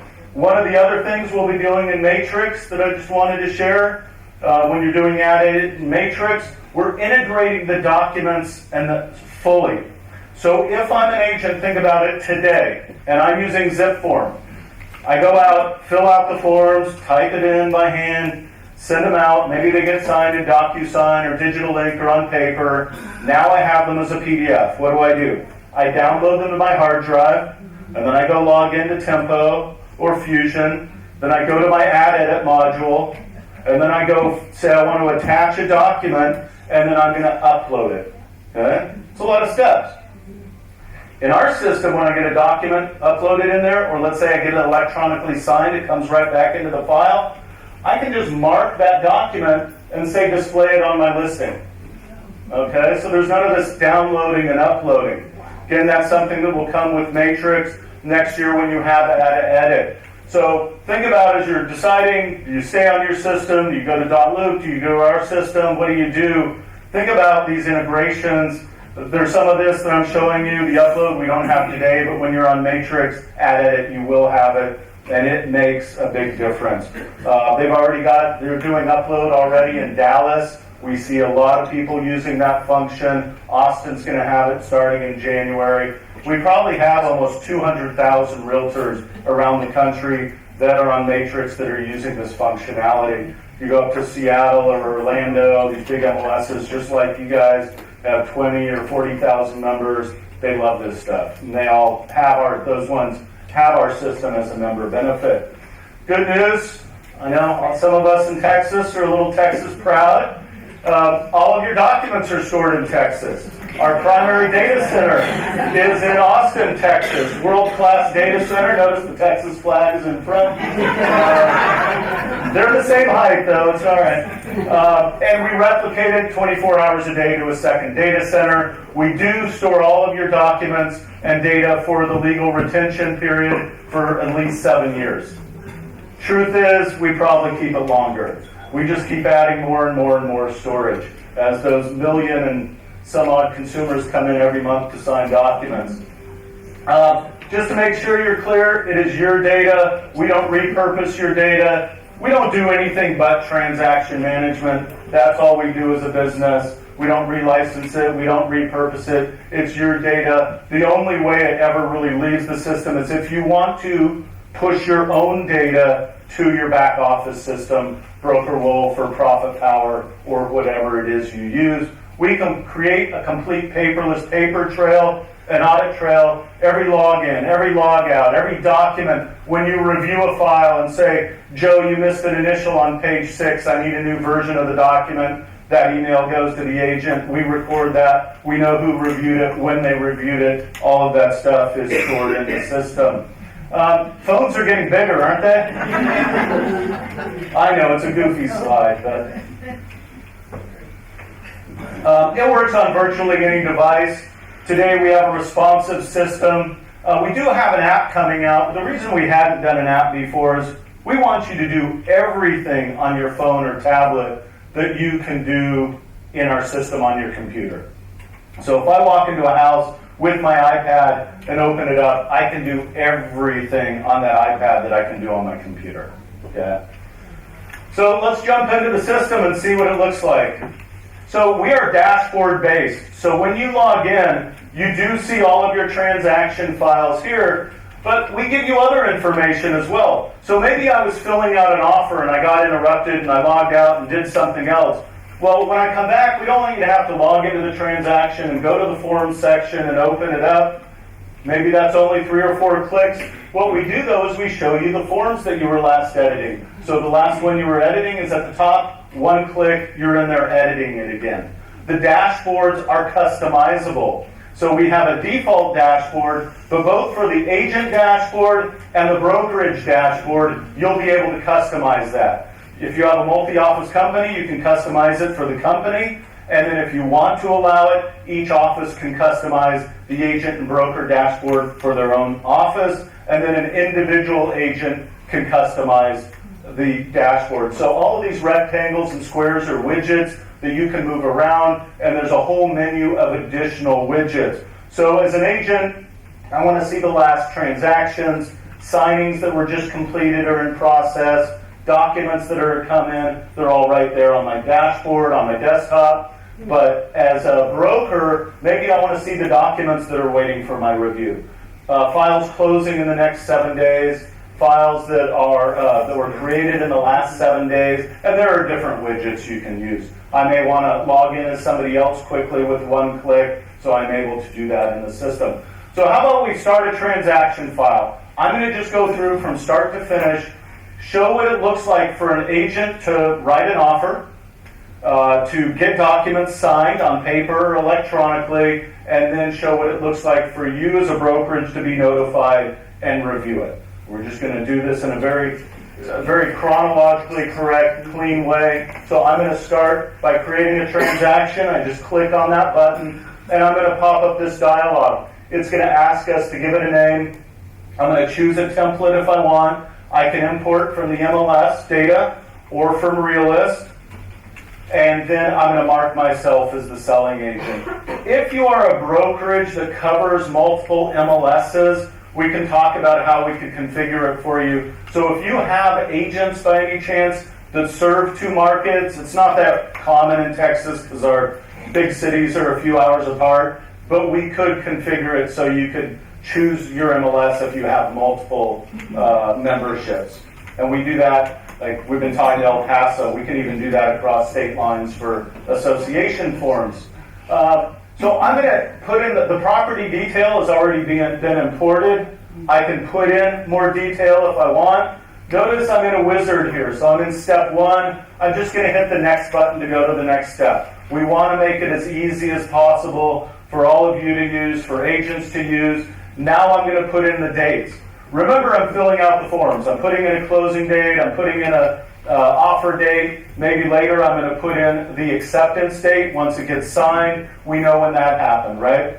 All of these will fill out the forms, but they're also going to drive all the task management. Somebody asked me at breakfast, can those dates be tied to a closing date or to a pending date or a listing date or listing expiration date? Yes. So if I put in the closing date now and I have all these documents that are due and tasks that are due and reminders going to the various people that have to do them, transaction coordinators and agents and so forth, if I change the closing date, the reminder date changes. So now they get a reminder at a different time. When you go into the system, you're going to see a different due date. Now I'm going to add contacts. Selling side, listing side are already there. In my template, I use Gracie Title a lot. I have the escrow company already in there. Or if you want a transaction coordinator in your office or somebody, an office admin already in that file, you can do that. You don't have to add a transaction coordinator or admin to a broker to a file in your office because you automatically have visibility anyway. You are what we call super users. Okay, so you have visibility into everything, of course. I'm going to go ahead and add a buyer. I can type them in from scratch. I can import from Google. We're working on other integrations. We have Top Producer. One that's going to come by the time you guys have Matrix, I believe, will be integrated. So if you start using the Matrix prospecting tool, you'll be able to pull in prospects from your MLS system as well. So people use different systems. We want you to be able to import them without typing them in. So I'm going to add my contact. I'm going to make him the buyer. He's in there. Now I'm going to add the forms. Well, I already have forms in the file because they were in my template. They were automatically added. Either I did it or my broker said whenever you make an offer, these are the forms we want you to use. TAR forms, TREC forms, HAR forms, broker forms. All of those get automatically added and automatically populated. If I wanted to add a new form, I can look through the folders or I can just hit the search box. Something we hear from a lot of agents, oh my gosh, there's TAR folders and TREC folders and HAR and broker and all this stuff. How do I find that form? What about that form I only use twice a year and I don't know the name of it? Well, we have a keyword search up here. So I can use that search. When I type the name, it instantly filters these things, and then I can choose the forms I want based on keyword and the title of the form. So we have the forms added. Forms are the things you type into, the things that you edit. Once you're done editing it, if you printed it and had it signed and scanned it in, or you had it electronically signed, it's now a document. So the forms are the things you fill in, and while they're editable, they're forms. Everything else in our system is a document. So this is an example. This document is already in the file. Why? Because I imported the MLS data, and the listing attachment came along with it. The document on that listing came with it, so I'm not having to go to that listing in Tempo and download it and upload it into my file. It's already there in the file. I can add additional documents if I want. Anyway, I can upload them from my hard drive on my computer. I can drag and drop them in. I can grab any document I've ever put into the system. Other cloud services. We're integrated with Dropbox, Google Drive, OneDrive, Box. I can pull them from a cloud service I'm using. You won't need it if you're using our system, and I'll talk more about why that is in a moment. Every transaction has its own email address, and you can even save it as a contact. So when I start a file on my computer, because I use Outlook, or maybe on my phone, I'm going to click that contact card, and it's going to save it as a contact on my phone or in Outlook or whatever, and now I have 123 Main Street. We talked about this in the earlier session. All I have to do is type 123 Main, that contact pops up, and I forward the email in. Any attachment goes right into the file. And I don't care if it's a PDF or a Word doc or an Excel spreadsheet or an image file, we accept all of those. There's a few we filter out, like zip files, things like that, but everything else can go in its native format. So now I'm going to fill out the forms, right? I imported data from the MLS or Realist, I added some people, I pulled in any documents from the MLS or elsewhere. Now I want to fill out the forms. You don't have to watch me type, don't worry. Remember, everything's auto-populated, and you can't see it. But again, if the template already had third-party financing check and seller pays title check, all of that stuff is already going to be filled out. So it's really the fastest and easiest way to write an offer. You can even copy a transaction when you start one. So if I was making an offer for a client, it didn't get accepted, this happens all the time in a hot market, I can copy that transaction, import MLS data from the new property. I still have the same buyer, the same seller, now I have a new listing agent, listing broker, and that will repopulate everything. Once I'm done filling out the forms, we just manually filled out 18 pages of forms. What do I do with the forms? I print them. Maybe I save them to my hard drive. Maybe I print them, right? Some people still do work on paper, don't they? And I want to make an important point here. You have agents in your companies that are super technical. They're going to see this, they're going to go into Tempo, they're going to see our one-click button, they're going to start a transaction, and they're going to do every single thing on their phone. Okay? You have other agents that wish we still had triplicate forms. Right? I know they're out there. And we laugh, we have the faxing. A lot of people are like, I do not ever want to see a fax machine again. Seattle, Northwest MLS, they've got about 30,000 members, 25,000 members. They do about 100 pages of faxing a month. They do not like the fax up there. But if you go over to Orlando, Florida, they fax 100,000 pages a month into our system. And if you are, and I don't know if that's because of the agents or the clients, the average agent and client is a little bit older in Florida than everywhere else. Maybe that's part of it. But seriously, as a brokerage, if you want to go paperless, you're going to go paperless.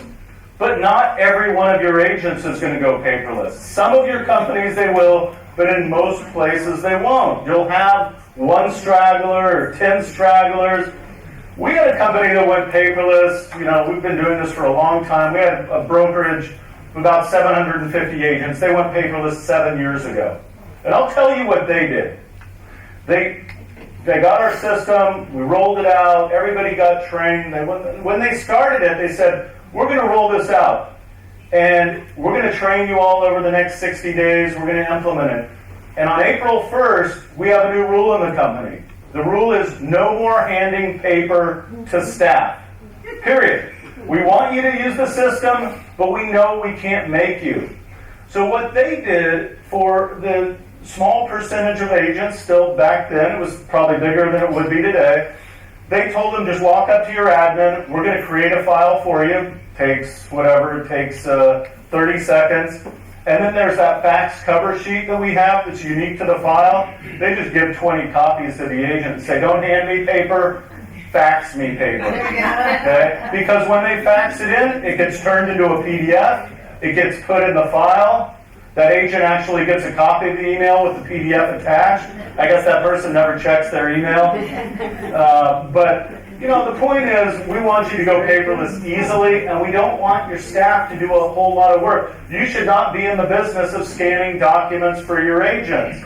They should be doing it or emailing, so they can email it in, they can upload, they can fax it in. If they have a client that won't do email, they can give their client 20 copies of the fax cover sheet. There's a barcode on it, lets us know who it belongs to, toll-free, anywhere in the continental U.S. or Canada, inbound and outbound. So what am I going to do? Maybe my client is not ready to sign something electronically. We do it a lot. I just gave you that stat. 1.2 million times last month consumers came and logged into our site to sign documents. That's a lot, right? And that's just us. But some people don't want to do it that way. They want to do it on paper. The e-sign law says you cannot compel someone to sign electronically. I can email it out as a link. I can email it out as an attachment. When they print it, they can scan it and fax it back to me, or guess what? They can use that fax back cover sheet and fax it to me. I can fax it out. But what do we really want them to do? We want them to sign it. So you click that electronic sign button, you give the signing a name. You want to differentiate your signings because you're going to make an offer, then maybe there's a counter offer, then maybe an addendum, maybe 5 addendums. There's other stuff that's going to happen. So you want to be able to find them easily. Of course, you can do sign in line. So I can order how people sign it. I may have a complex signing. I can say my buyers are going to sign, then it's going to go to the listing agent to review and okay, and then it'll be released to the sellers to sign, and then maybe it goes to the brokers to sign if the brokers have to sign that form. I can also, if I'm just having my buyer and seller doing an addendum, then they can both just sign it at the same time. And, you know, we love the idea of the loop, or love the idea of everybody signing together. But we find, you know, when we first, and I say we as an industry, designed systems 10 or 12 years ago like this, we said everybody's going to come into the same file and use it. What we found was that wasn't really the case for the most part. You find, you know, Bob and I are both realtors sitting in the same office and next to each other. We're still competitors, right? People want a little bit of privacy, at least psychologically. The systems can provide security, but we find a lot of times people just, I go get my client sent it, and I just want a copy to go to the other agent, and then we'll talk about it, and maybe they want to use whatever, DocuSign, or their clients are going to do it on paper or whatever. We often see a combination. Anyway, now I'm going to add the people. Of course, they're already in the transaction, so I'm going to choose my buyer. I'm just going to choose one to keep this simple. He's remote. Let's say he's in Seattle on business. He's going to get the email. Even if he's sitting next to me and he's got his laptop or his iPad or whatever, I might still make him remote. I'm going to say, you're going to get an email in about 2 seconds.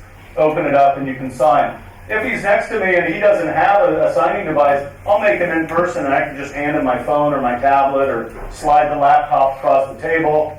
A reviewer just reviews the documents. They don't have to sign, but they have to review it, like a listing agent. By the way, if it goes to a listing agent and you have the seller's name, but not their email, they can add the email themselves if you're going to do a signing that way that involves everybody. CC is just somebody who needs a copy at the end. So anyway, all we did, we clicked, it started the signing, we chose the people that signed or reviewed. We're going to add the documents. You can add them. I'm going to add them from the transaction again. Email them in, upload them, grab them from a cloud service, wherever. You'll have a lot of choices. I'm going to mark them, and I'm going to say add them. And now I'm going to set them up for signing. You see these little yellow items here? That means we have layouts created. All of your TAR, TREC, HAR, and broker forms will have layouts created. How many of you have used DocuSign and had to drag the signature and initial and date in every place on every page? It takes a while, doesn't it? Well, we have layouts created for all the standardized forms, so when you choose the layout or you choose the form, we automatically drop all of this on there for you. Okay?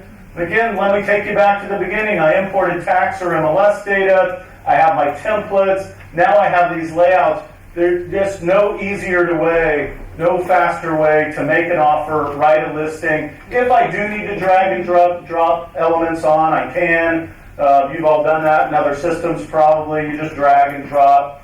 We have markup tools. I can line something out. I can type in new text if I want. And of course, I can send a document out and have the seller type in a certain field. One of the things that's neat that we do with sellers' disclosures, we don't want agents filling those out, don't we? No, we don't. We're all going to jail if they do that. What we could do is we put it so on the layout, so the signer has to fill out all the blanks. So you can send a seller a disclosure that they fill out and sign electronically all in one step. So now I'm just going to send out the invitation. I'm going to click. We don't want to make it hard. Anybody want to train their clients how to electronically sign? No, I didn't think so. So no, we don't. We don't really even want to train the agents. We know half of them aren't going to go to training anyway. And I know how all that works. I used to be an agent. I didn't go to training. So you can click here to sign, and then you can accept the signature, choose a different font style, or you can draw your signature. You're of course going to read the 126 pages of legalese down here. All you really have to do is hit accept. You get an email, you hit click to sign, you look at that, you hit accept. Now you can start. We don't automatically start the signing until you hit the start button. And we do that on purpose, not to make you do extra work, because we want you to actually read the document. I know we all hope our agents are still getting on the phone and saying, let's review the offer before you sign it. We hope, right? So I'm going to hit start, and you're going to sign the pages. You notice at the top we give you progress at the top. 0% sign and 5% sign. You can't skip an initial or a signature because we won't let you hit the complete button until you're done. There is no complete button up there right now because I'm not done. I haven't signed everything. Once I'm done, the complete button shows up. And see that big red arrow up there? That is not part of my PowerPoint. That's part of the system. We want to show you. It goes bing, this big red arrow, and then you can hit complete. And once you click on it, it actually says complete or stay and review. We always want to give you the opportunity to stay and review. I don't want to be the guy, the agent, to stand up in court and say, oh, yeah, I let my client sign it on their 4-inch screen, and I'm sure they read all 126 pages. But you can always download it. You can't see it. You can always download it as a PDF, print it, and do all that. A lot of people want to do that. Anyway, so we filled out the forms. We got them signed. Remember I said we have forms and we have documents? So once they get signed, the forms are now documents. So here's my documents section. The forms come in here once they're signed. I'm uploading title documents. Inspections are coming in. I get an inspection on my phone. Remember I just forwarded that email to 123 Main Street? Now it's in the file. By the way, if you have email threads that you want to save, I have an important conversation with my client. Say, read the home inspection. The guy says you have foundation cracks. You probably should get a foundation inspection. My client emails back, nah, we're just going to buy the house anyway. I'm not worried about it. You probably want to save the email. So you forward it to 123 Main Street. We convert the email to a PDF. And we put it into the system, and now it's there. One of the things I don't show here, but in the documents section, you can create subfolders. Okay, and remember, I'm still working as an agent right now. But as an agent, I'm building my file and your file, because as soon as I create a transaction, you have visibility into it. I can create a folder in Documents, a separate folder inside, a subfolder called Correspondence. I can have one called Property Photos. So I get a lot of stuff as an agent. I want to be able to organize it. So when I'm running around town and someone calls me and says, I need a copy of the title doc, I can easily go in and find it and email it or fax it to my 98-year-old client who wants the fax. So you can organize all that. Because as an agent, you keep a lot of stuff. You have stuff that's not fully executed. You have stuff that's fully executed. And it would be nice if you did everything electronically, but that's not really how it works, right? Your client sends you stuff. It comes in here. So now I have it in the documents section. Again, you can put them in anyway, emails, fax, upload, all of that. Let me stop the transaction for a minute and talk a little bit more about document management. It's not just about putting documents into the file and viewing them. How many of you get agents that don't put stuff into the file on an ongoing basis, and they scan 120 pages the day before closing, and they send you one PDF called scan09ac.pdf, right? Well, if you go into your transaction management system to review stuff, it's not very easy, is it? So what we do, we have a slicer. I call it the slicer and dicer. So what you do is you can just come in with your mouse or your finger and just tap, tap, tap on the first whatever, the 8 pages of the contract, hit save and save it as the purchase contract. And this way you can slice those documents up. We also have a lot of other PDF tools. I don't want to send the title agent the contract, the 3 counteroffers, and the 5 addendums. It's just not polite to send 9 attachments or 9 links. So we have a tool. I can go into a file, select the documents, merge those, and then email them out of the system. The markup tool I talked about in AuthentiSign we have here too. I could send a clean copy of the inspection to my client. I could use a highlighter tool, and I can highlight certain pages and paragraphs. We even have a pen tool. All of that's built in. We know you need to mess around with PDFs and documents. We don't want you to have to go buy a separate software to do all of that, so you can do it all in the system. Does that look pretty easy and useful? One other note before we get back to the transaction. Part of what we give you with unlimited document storage, you can create your own folders. As an agent, as a broker, you can create any number of folders you want, unlimited number, just like on your laptop or your computer, you have folders, you can create them here. So if I'm an agent, I want my headshots, I want a copy of my E&O insurance, logos, all this stuff that I use to run my business, I want accessible on my phone. And it's not just my transaction stuff, it's all the other stuff that I need to run my business. I can create these folders, access them again anytime, anywhere. One other thing about these that are nice, you can share them. So if you're a broker or a staff person, you can create a folder and just share it among staff or share it amongst the whole office. You may have an intranet or some other way to share documents and logos and listing presentations already, but it's here too. And even if you're on a team, you can do it amongst your team. So back to the transaction now. We filled out the forms, we got them signed on paper or electronically. We also have a checklist. Why do we have a separate area for documents and a separate area for checklists? Remember I said this can get really messy? Your agent's got 100 different things, home photos and all that other stuff. You don't want to have to go in here and weed through them to do your file review. And as an agent, I don't want to have to go in there and keep reviewing it every few days before it closes. So if you get something signed electronically and you know it's the final version, there's a little, I didn't show you, there's a little button there, it just says link. What it's telling me is to link it to the checklist. So when it gets signed and it comes back into the file, it goes right into the checklist. All right, so let's look at the checklist and talk more about it. The checklist is the place you put all your final documents. It's also a list of things you need to do. When I create a transaction template, like residential sale, as a brokerage, or again as an agent can do it as well, but you'll be doing it as a brokerage probably, you can create items.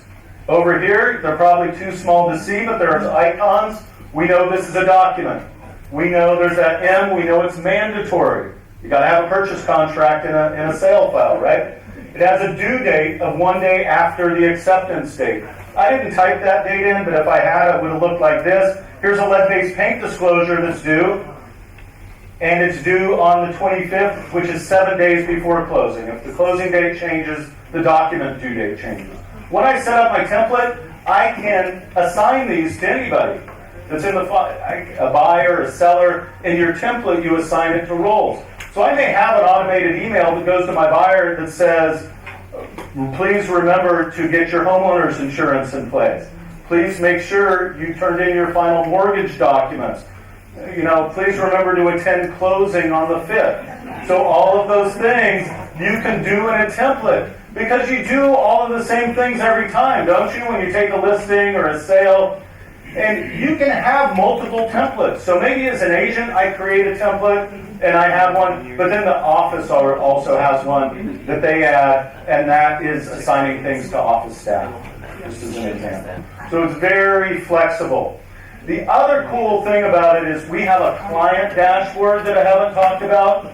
If you know that you do want to share certain documents that the client should see, like a home inspection, a contract, seller's disclosure, you can automatically set it. So if you do turn on the client portal for that client, the client dashboard, they'll automatically see those items. And you don't have to set every document. Do I want them to see it? Do I not want them to see it? You know generally what documents that you want them to see, what they shouldn't see. You can invite title agents in so they can upload title commitments, preliminary title report, final commitment right into the file. So you can set that automatically. And if I'm a title agent and I have access to 10 transactions with the same agent, I have one login and then I'll see all the transactions. So it's really a bit of a dashboard for them as well.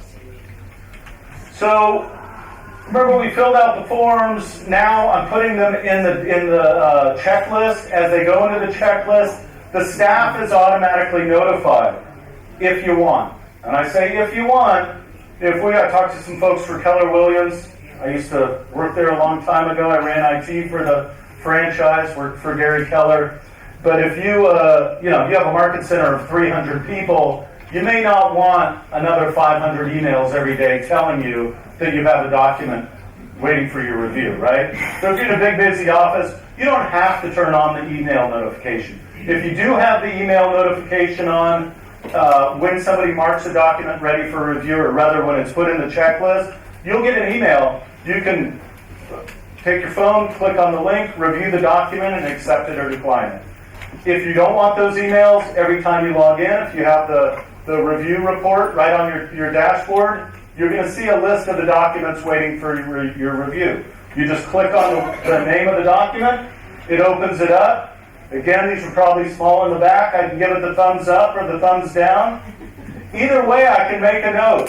So if I give it the thumbs down, and I want to let the agent know, hey, you're missing an initial on page 6, I type the note. They get an email that the document has an issue. They can get it fixed and then upload it as a revision. They can email it in, they can upload it in, whatever. Again, that's all recorded in the history of the transaction, saved for 7 years, and I save it, and now it's been sent. We have a lot of brokerage tools. I'm going to quickly show you a few, and then we can go live and we can dig into more if you'd like, if I haven't worn you out yet. So I can go into reports. Let's say, just as an example, what is something you want to do a lot? And before you answer that, I just want to remind you, on your dashboard, you can quickly click into transactions that are closing soon, open recently, see all your documents that are ready for review. So there's a lot you can do.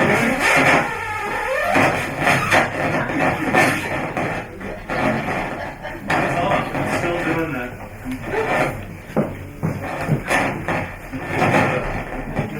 My mic's off. Okay, turn your mic back on. It's not your microphone. Okay. It's on. All right. So there's a lot you can do on the dashboard so you don't have to run reports and do searches. I want to make sure that's clear. But the other thing is you can, let's say I got a call from an angry attorney.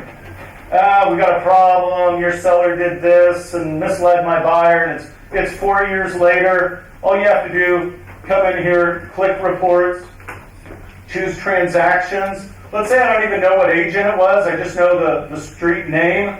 I click, choose my whole office, type the word Maine, freeform search. Now I have a list of all the transactions with the word name in it. It searches more than just the title or the name of the transaction. It searches other keywords. And now I've clicked on it. Now I'm right in there. We also have something called an archive function. So I found this. This could be a day old. It could be 5 years old. I've got to get a file to my attorney. I don't want to have to download everything one at a time and print it and do all that. We have an archive function. I come up here, I click archive. It creates a single PDF that I can put on a thumb drive or a CD or even email to somebody if it's not too big. They're pretty big files though. It's indexed with the names of all the contacts, all the transaction detail, a list of the documents, the forms, all of the history. It's indexed, so if I click on document, it'll give me a list on documents. If I click on the document name, I can open it up. So I can give an attorney or maybe a state auditor an entire transaction in one PDF, and they can click through it, open up individual forms, individual documents, print them out, view them. And again, I'm giving them one PDF that has the 20 or 30 or 50 forms and documents in it, so I'm not handing them this big mess of PDFs. It's all indexed and organized for them. So it's really, really easy. I can start some QA, or we can go into some more of the broker tools and talk about that. Again, at the company level, you can set the branding, you can do all the configuration, and we really will work with you closely to do that. We can do it on the phone, and we'll also be spending some time down here in Houston, so we can do it in person as well, because sometimes that's important for you, isn't it? Let's go live, and then I can take questions while I log in. Yeah. You mentioned that an agent has to do something to make it available for the broker to view, or the broker? No.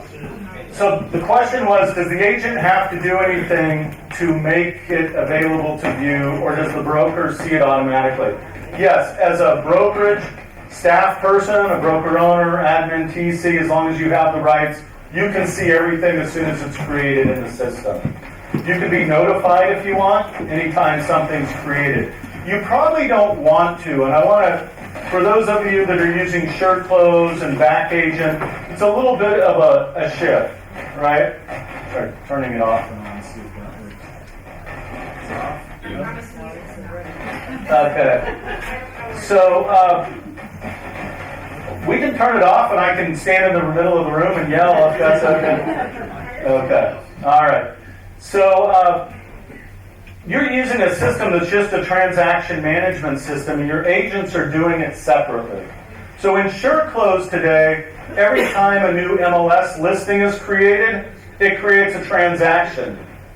That's not going to happen today, and you probably don't want to, because remember, you're going to know when something's about to get listed.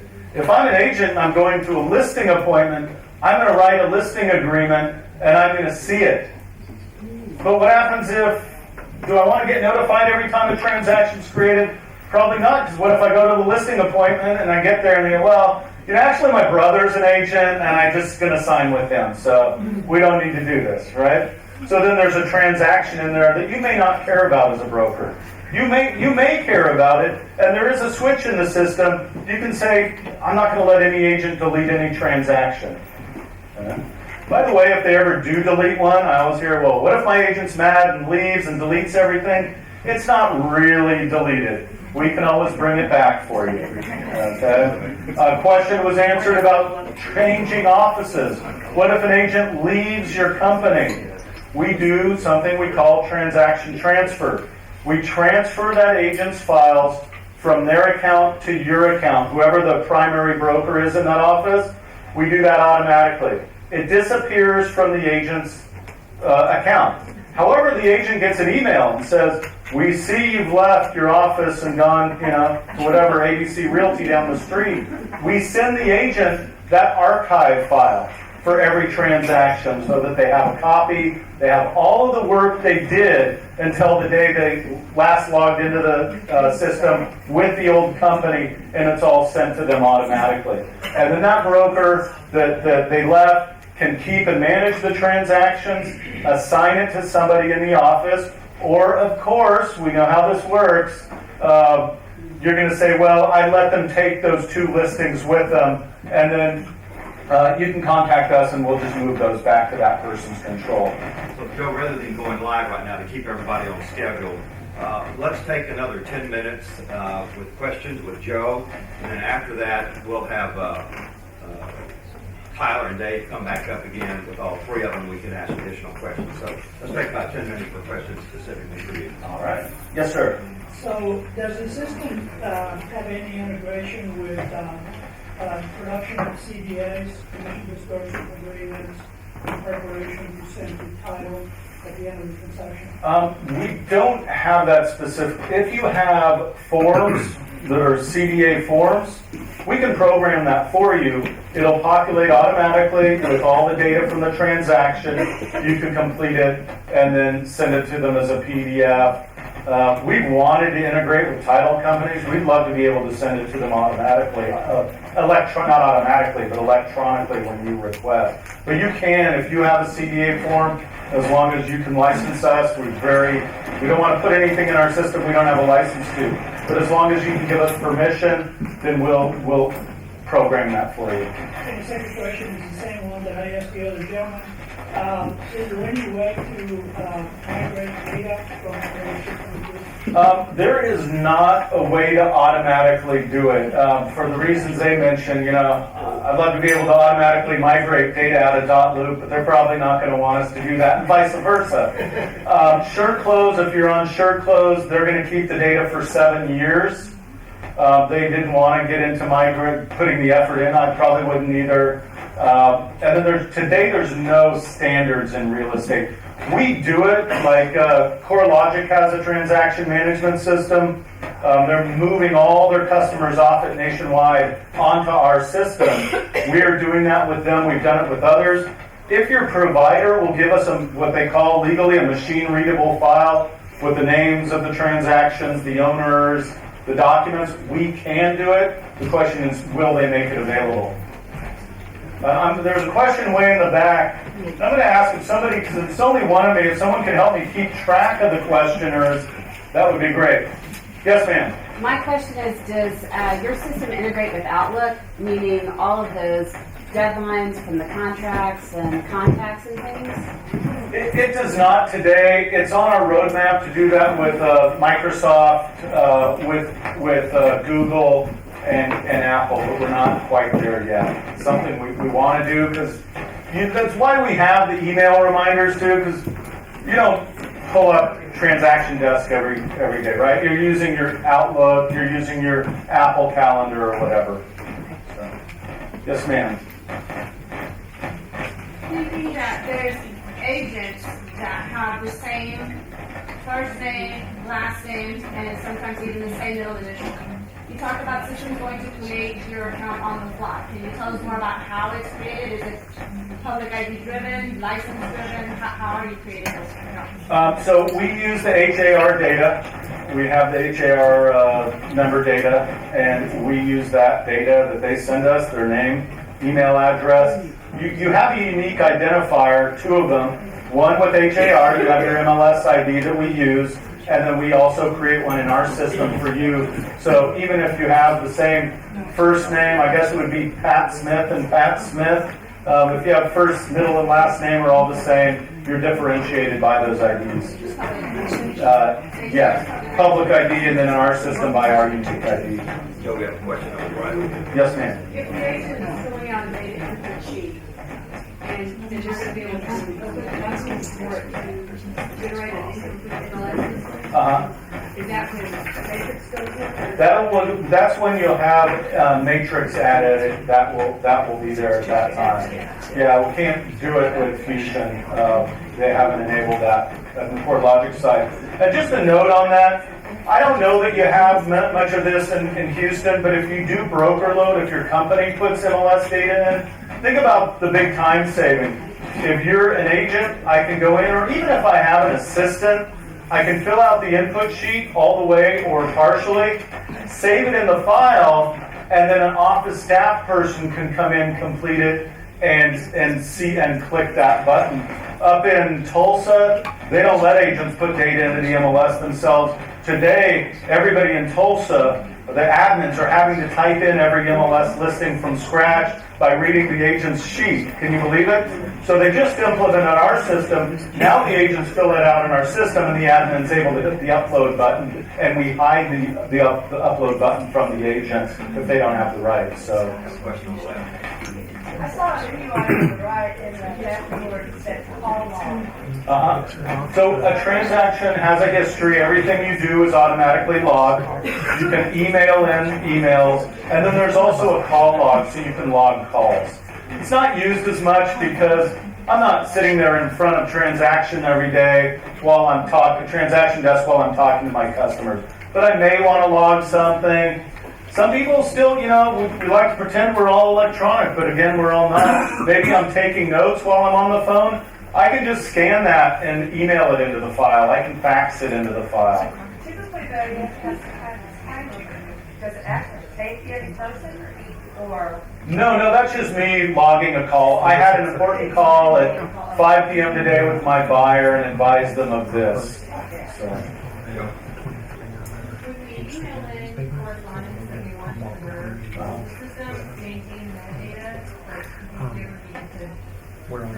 Yeah, so if you, so the question is, if you send in an email, do we keep the metadata? So now I'm going to give it to you in English. So, when you email in something, we have who it's to, who it's from, the time and date stamp, all of that is preserved in there. So if you have to produce it later, it's like pretty much just like printing out the emails. Okay, so you have all of that information. When you put in your title and tax information, will it auto-populate onto our forms? Yeah, when you type it in, or ideally when you import it from Realist is going to be the easiest way to do it. You can, it'll auto-populate all the forms. So anything that you import, MLS data or tax data, will populate all the forms and the transaction. Can you assign a certain code to a client to fill out without giving them rights to fill out the entire document? Yeah, absolutely. In your Authentisign layouts, you can have certain fields that the signer must fill out. Is that across the board, or can I do it on a specific form of specific field? Yes. The answer is you can do it in a layout, or you can drag and drop a field on yourself.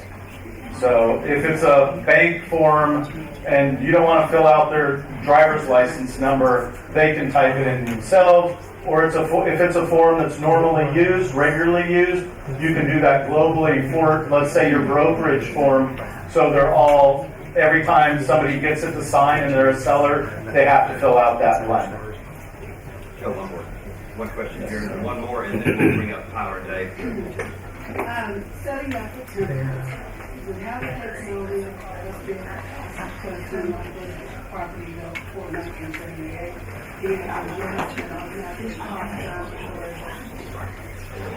The question was, in a template, can you have it automatically add, for example, a lead-based paint disclosure if it was built before 1978?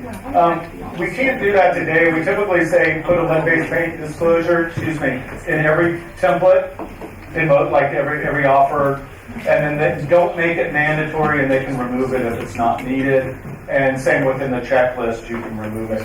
We have thought about that. I mean, Fannie Mae gives us directly the forms, and one of them is a lead-based paint. So we have considered it, haven't done it yet. What? Go ahead. Does the system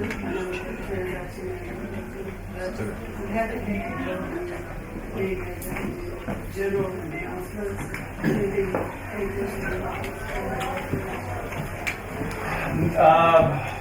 Good question. Yeah, the question was, can the system do a general announcement to everybody in the office? I'm going to have to ask. I believe we may have a widget for that now, but I don't know if that's done yet. So you could have a widget that's locked with news. But I don't know, so I'm going to have to find out if that's available yet. Well, you're saying that everything is uploaded from the real tax records. Is there an automatic population to all the forms? What is something in that form that is incorrect? You know what it should be. Can you correct it? Or do you have to automatically correct it? The question was, there are two questions. So our first question was, what happens if you import from Realist, or I'll add, or the MLS, and it's not right? And you know it's not right. Can you correct it? And the answer is yes, of course. Anything that you import can still be edited. The other question was, what was the other question?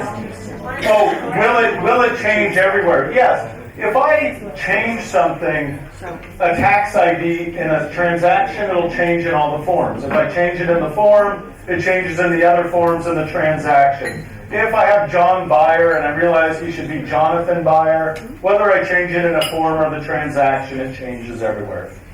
Let's go ahead and have everybody going up, and now you're going to have both.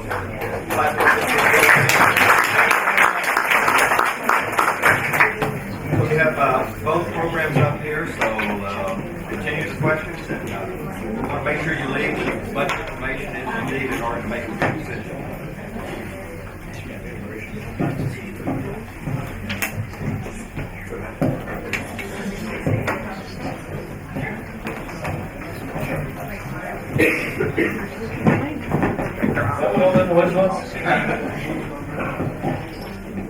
If y'all can please specify who the question is for when you're asking the question, that's what helps out. Question for both. Can you populate commonly used phrases when reviewing documents? If I'm going to thumbs down or deny a document, do we have the ability to have frequently used phrases? I'll go first. Yeah, I didn't point it out. It was on the screen. We have something called canned notes. And when you start typing them the first time, you just check, save it as a canned note, so it's easy to select. And you can still edit them. So if my canned note was you missed an initial on page 6, well, I'm going to have different pages, different times, so I only have to change the number. Say for us, we have Gloss Manager. When you start to type out, you can either go to it and select it, or if you start to type it out, it will automatically populate for you. I think our question was about when you're doing document review.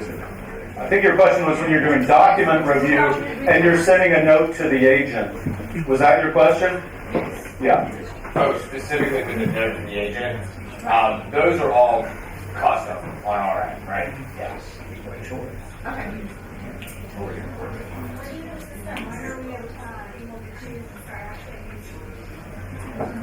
With dotloop, you can start now. What was the question? When the question was, when can you guys make a choice and get started with dotloop?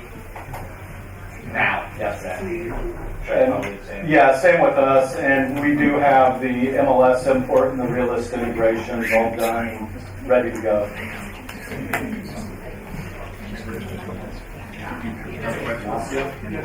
Question,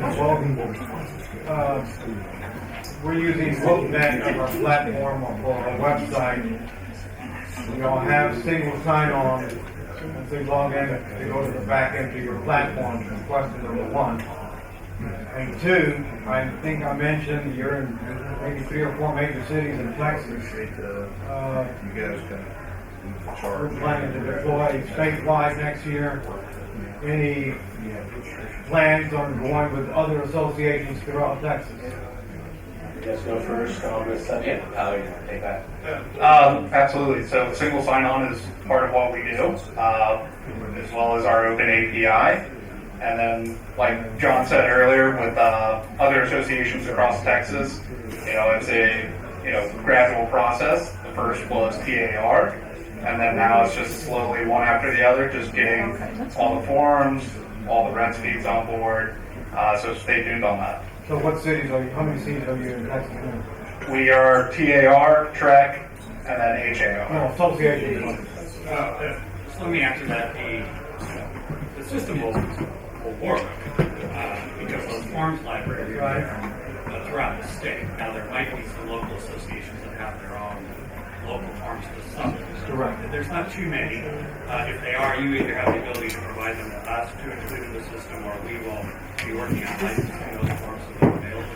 Same thing with the MLS data. There's Austin, there's here. We're working on those feeds to be able to pull in the MLS data and integrate that way. But as far as the system itself goes, it's really independent of which association it belongs to, with the exception of the forms of the MLS. But to pull the MLS data, how many associations?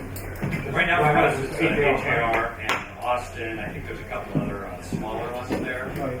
But you can expect the Metro State and the other data to come online, so that's a big part of our efforts. Some of it was, you have to license the TAR forms before somebody can legitimately pull that data into a form. Otherwise, it's kind of an unauthorized use. So a little bit of cart before the horse, and those were licensed relatively recently, so our efforts now to go out and push this. So our answer to the 2 questions, we integrate with Wolf Connect, so you can do single sign-on from there. And the other thing that may or may not be a differentiator, we're already in Dallas, and it's a member benefit there.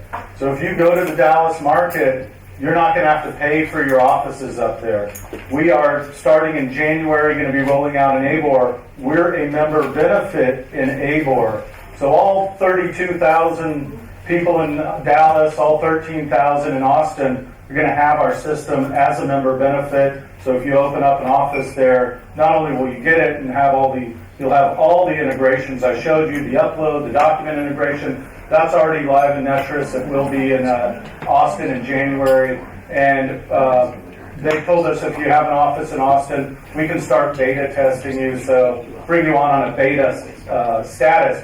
So you can start here in Houston and Austin and Dallas for all of your offices today if you have offices in all metros. And the key is it won't cost you anything because it's a member benefit in all 3 places.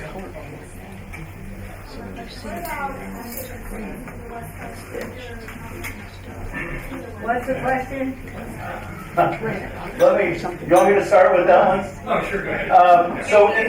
The question is, what about the West Coast? In California, CAR, the state association, will not license their forms to anybody except the company they own, which is ZipForm. So neither of us, neither dotloop nor transaction desk, can give you the filling the forms part. We can both give you the rest of our systems, but filling out forms is not going to happen in California. If you happen to be up north in Washington, we're a member benefit for about 90% of the state. Northwest MLS as well as Spokane. I don't know about these guys, but they have Just California, same issue. Oregon, we're clear there. Washington just has a great relationship with them, so they can complete their documents and Instanet, give them to us. We still have users there. But again, as far as California goes, that's actually. I kind of forgot about 7,000 people in California. I don't know if you're in the peninsula at all in Northern California, the area south of San Francisco down into the Silicon Valley. Silicon Valley Association and San Mateo Association, there's about 7,000 members. They have our system as a member benefit there because they have their own forms library that's separate from CAR. So if you have offices there, they'd have our system as a member benefit. Jen? A couple of questions. And this may be an HAR question, but as a benefit to our members, can we access or select either one right now at no cost to the member? Okay, so Yes. right now. And is there a way for brokers to go in and run a beta test for each one to just check that out? Yep. For us, yes. I assume for them, yes. Sure.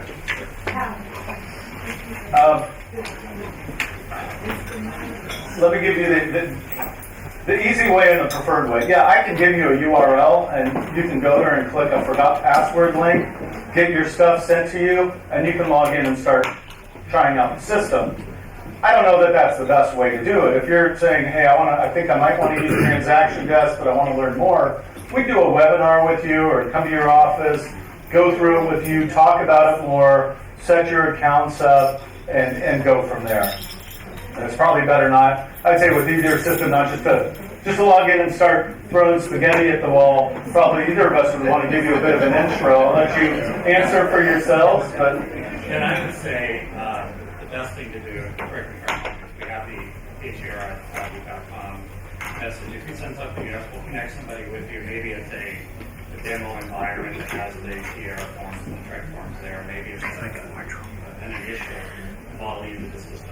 Everybody's different, but if you pop it there, we'll make sure we take care of it. Yeah, our typical initial approach is to, set up a screen share where we're going to walk you through the product live, show you how it works, and then of course answer any questions you guys have so you got a clear understanding of how it works. I have one more question. I did an online demo with someone from dotloop. Would I go through him to set it up if I want to go with you guys on the same thing with transaction desk? What do we actually do? Call someone and say, okay, I choose you. What do I do now? Yeah, and on our end, we have a simple agreement that we send over to you that you sign off on. And then at that point, we would set the intro call up with your success manager, and now we get the ball rolling for the customization and then the training process moving forward. Preferably, we would probably, if it's recently that you demoed them, internally, we would probably route them back to you to reach out.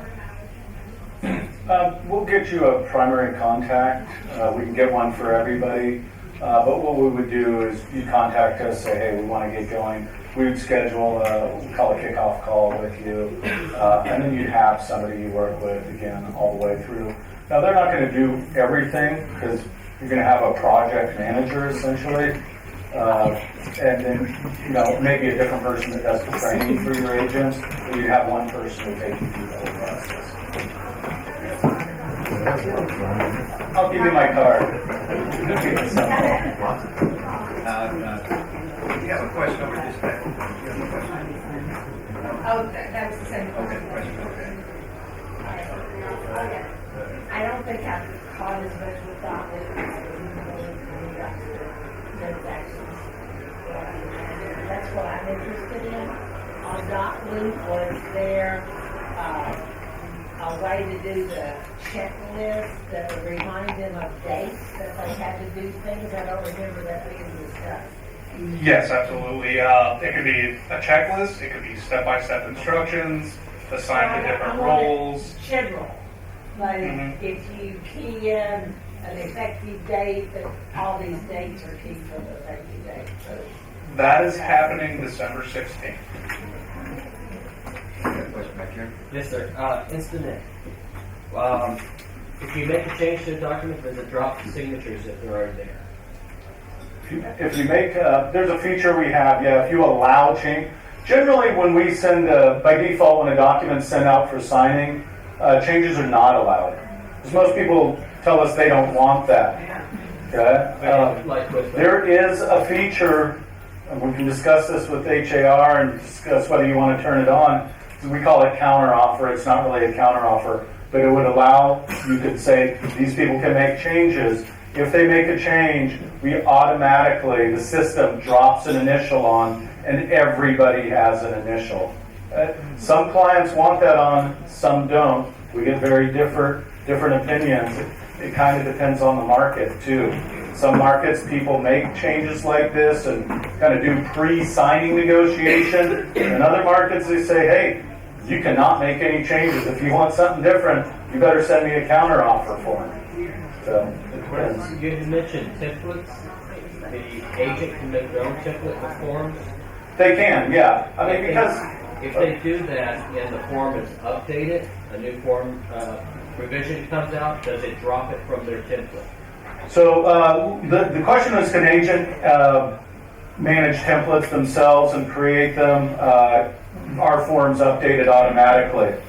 So let me give you a few more answers. So the broker can create on the brokerage. You do it at the company level, region level, office level, or agent level. You cannot change things up the line. So if your brokerage creates one, the agent cannot change it. They can only manage their own. If a form is changed in any template, if TAR updates the form, I think is what you mean. If a TAR form update is made, it's automatically updated in all the templates. Okay, whether it's agent template, broker template, whatever. The only time it doesn't is if they change the name or they come out with something, Once in a while, we've had a state come out with a new contract that includes 3 addenda built in. But unless something like that major happens, if it's just a simple update to a form, it's automatically done in the templates. It's the same with dotloop. The difference is with dotloop, you actually have the ability as an admin to require they use your templates. Question in the back. I have a question. We were talking about on Matrix when the property details have a create transaction button. Does that only ever go to Instanet, or is there the option to go to dotloop from there? And you all heard the question as far as the integration with the MLS system. The looping capability is something that we're planning to integrate within the system. So it does essentially the same thing, whether it's a platform within listing, where you can click it and pass that information through to dotloop, create an account. Yeah, I guess my concern is if we as a brokerage are using one system, say we're using dotloop, and then one of our agents gets on and hits create transaction, and it creates it in Instanet because it automatically creates an account for them. Yeah, I guess we'll then we've got a disconnect. And it's something to think about. Talk openly about it. We do have a lot of markets where we're a member benefit of the state or an association. I mean, Keller Williams is an example. They require dotloop, right? You don't get paid unless you use dotloop, right? You have to put it into the system. I don't know exactly how it works. Well, this year so far, as of the end of October, almost 30,000 Keller Williams agents have created 2 million forms in our system and done something like 700,000 signings. Well, it's because they're in a market where we exist and it's really easy to hit that button. Or they use, dotloop's a good system, but they may find ours easier to use or there's some reason they use it. So that does happen, and it's really a training issue at that point. Just tell your agents, ignore those buttons, go and use that. And I have told some brokers there's some that just sign back agent, back agent deals. I said, well, I'll guarantee you people are going to use our system no matter what. So, because they're, maybe they're using zip form today, and then they're going to switch and start using our system. So we want to work with you. So if your agents decide to switch from zip form and just start using ours, we want to help you with the process to make it easier to get things into your other system. There may be somebody in the room that chooses SkySlope. Well, we still want to help you bridge the gap between your agents and the system you choose as a brokerage. Hopefully that made sense. I see some questioning faces out there. Another question. We're using SureClose right now. Now, if I understood dotloop, you will automatically import all of our SureClose files to your system, to our new system. That's correct. And then Surrey will not do that. Is that correct? You guys have an integration with them? SureClose told us they won't integrate with dotloop or with us. That's what she told me the other day. Not an integration, but we can pull your files. We will handle moving the files from SureClose to dotloop. And we also got further clarification on that SureClose is going to leave access open once they sunset for, do you remember it's several years. I think it may be 7 years. So if you want to just keep it in there just for the storage aspect and not deal with migration, that's fine. But if you want it all in one place, we're more than happy to handle that. And I'll say maybe. I can't promise we're going to have a staff person move 10,000 files over, but we can certainly help you with the process. And I would say moving from SureClose or any other system, if they're going to keep it for 7 years, you don't need to move everything. I mean, how often are you going to access a 4-year-old file? What we do with most brokerages is if you're going to change systems, let's decide on a cutoff point. All new files start getting opened on December 1st or January 1st, and then you know that everything starting in 2017 forward is open in the new system. Everything that was started over there is closing in that old system, and it's there. This is for both of you. On the review site for the broker reoriented, is there an option for the agent to ask for an exemption on the document for some reason, where the broker can approve that exemption? Can you repeat the question? Yeah, so she's asking on the office side, can an admin do an exemption for like a required file or something of that sort if it's requested by the agent? And the answer is in dotloop is absolutely. So if for some reason you had the lead-based paint disclosure as a required document, so they can't submit it unless they update it, and it's new construction, you can simply message back and forth. I mean, that's an obvious example that you probably wouldn't have as a required document, but that's how it works. An admin can unlock it, and then the agent can submit it. So, yeah, you could either, as an admin, delete the item in our system, or you can approve it and make a note saying, I approved it, but I'm giving the agent for an exemption. And it logs who did it and when they did it, so you have all of that. One more question. I think on the CRM deal, this will have a CRM that you own for the for us personally, we do not own or we don't own any CRM. We are tied into Inside Real Estate, which is a CRM out there, and we're in talks with other partners out there too, potentially. But Inside Real Estate is the only one that's fully logged. And yeah, the open API.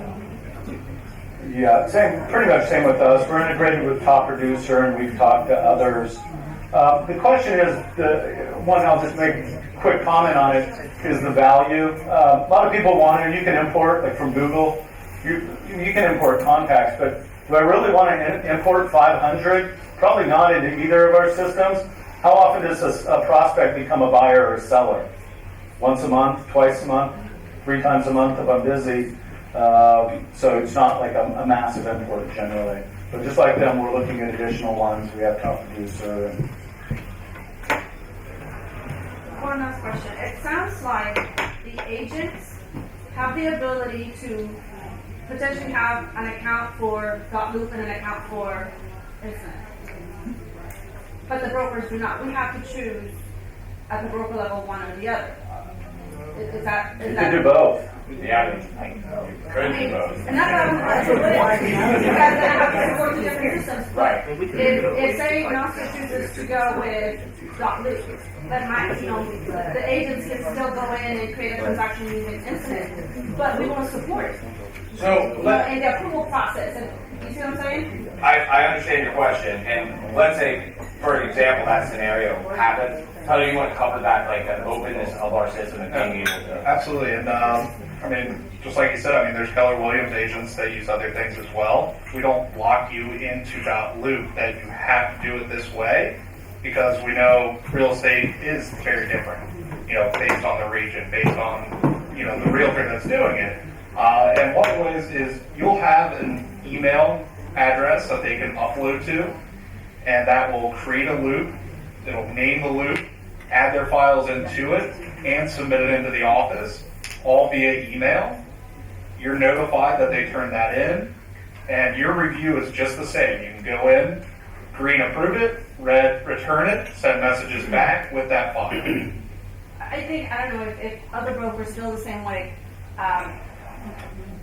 It would be nice if the brokers at the broker level have the ability to affect their agents that are sponsored by them. So if Ignacio chooses to go with dotloop, then his agents can only do dotloop to support that system, and so that we have a uniform system, only train on one system, and there is no confusion.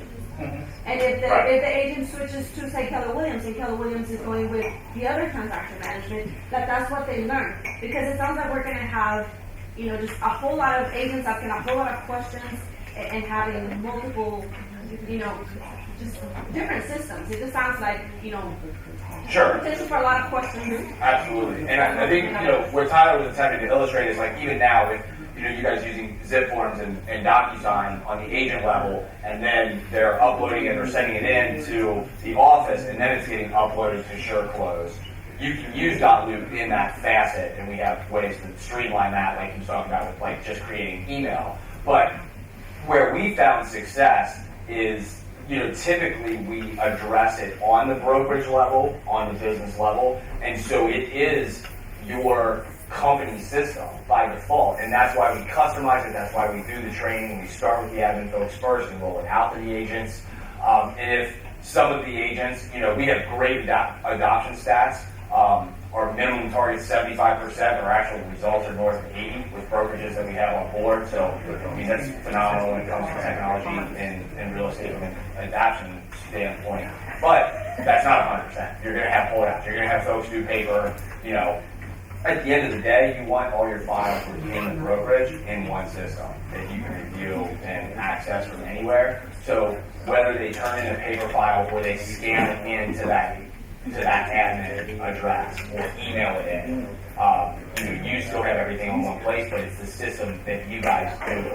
And the big thing for success is, yes, you set an end date. Like moving forward, you can do your deals however you want. I don't want to rock the boat with the top producer at my brokerage that's, has been using paper for 30 years, and that's just the way it is.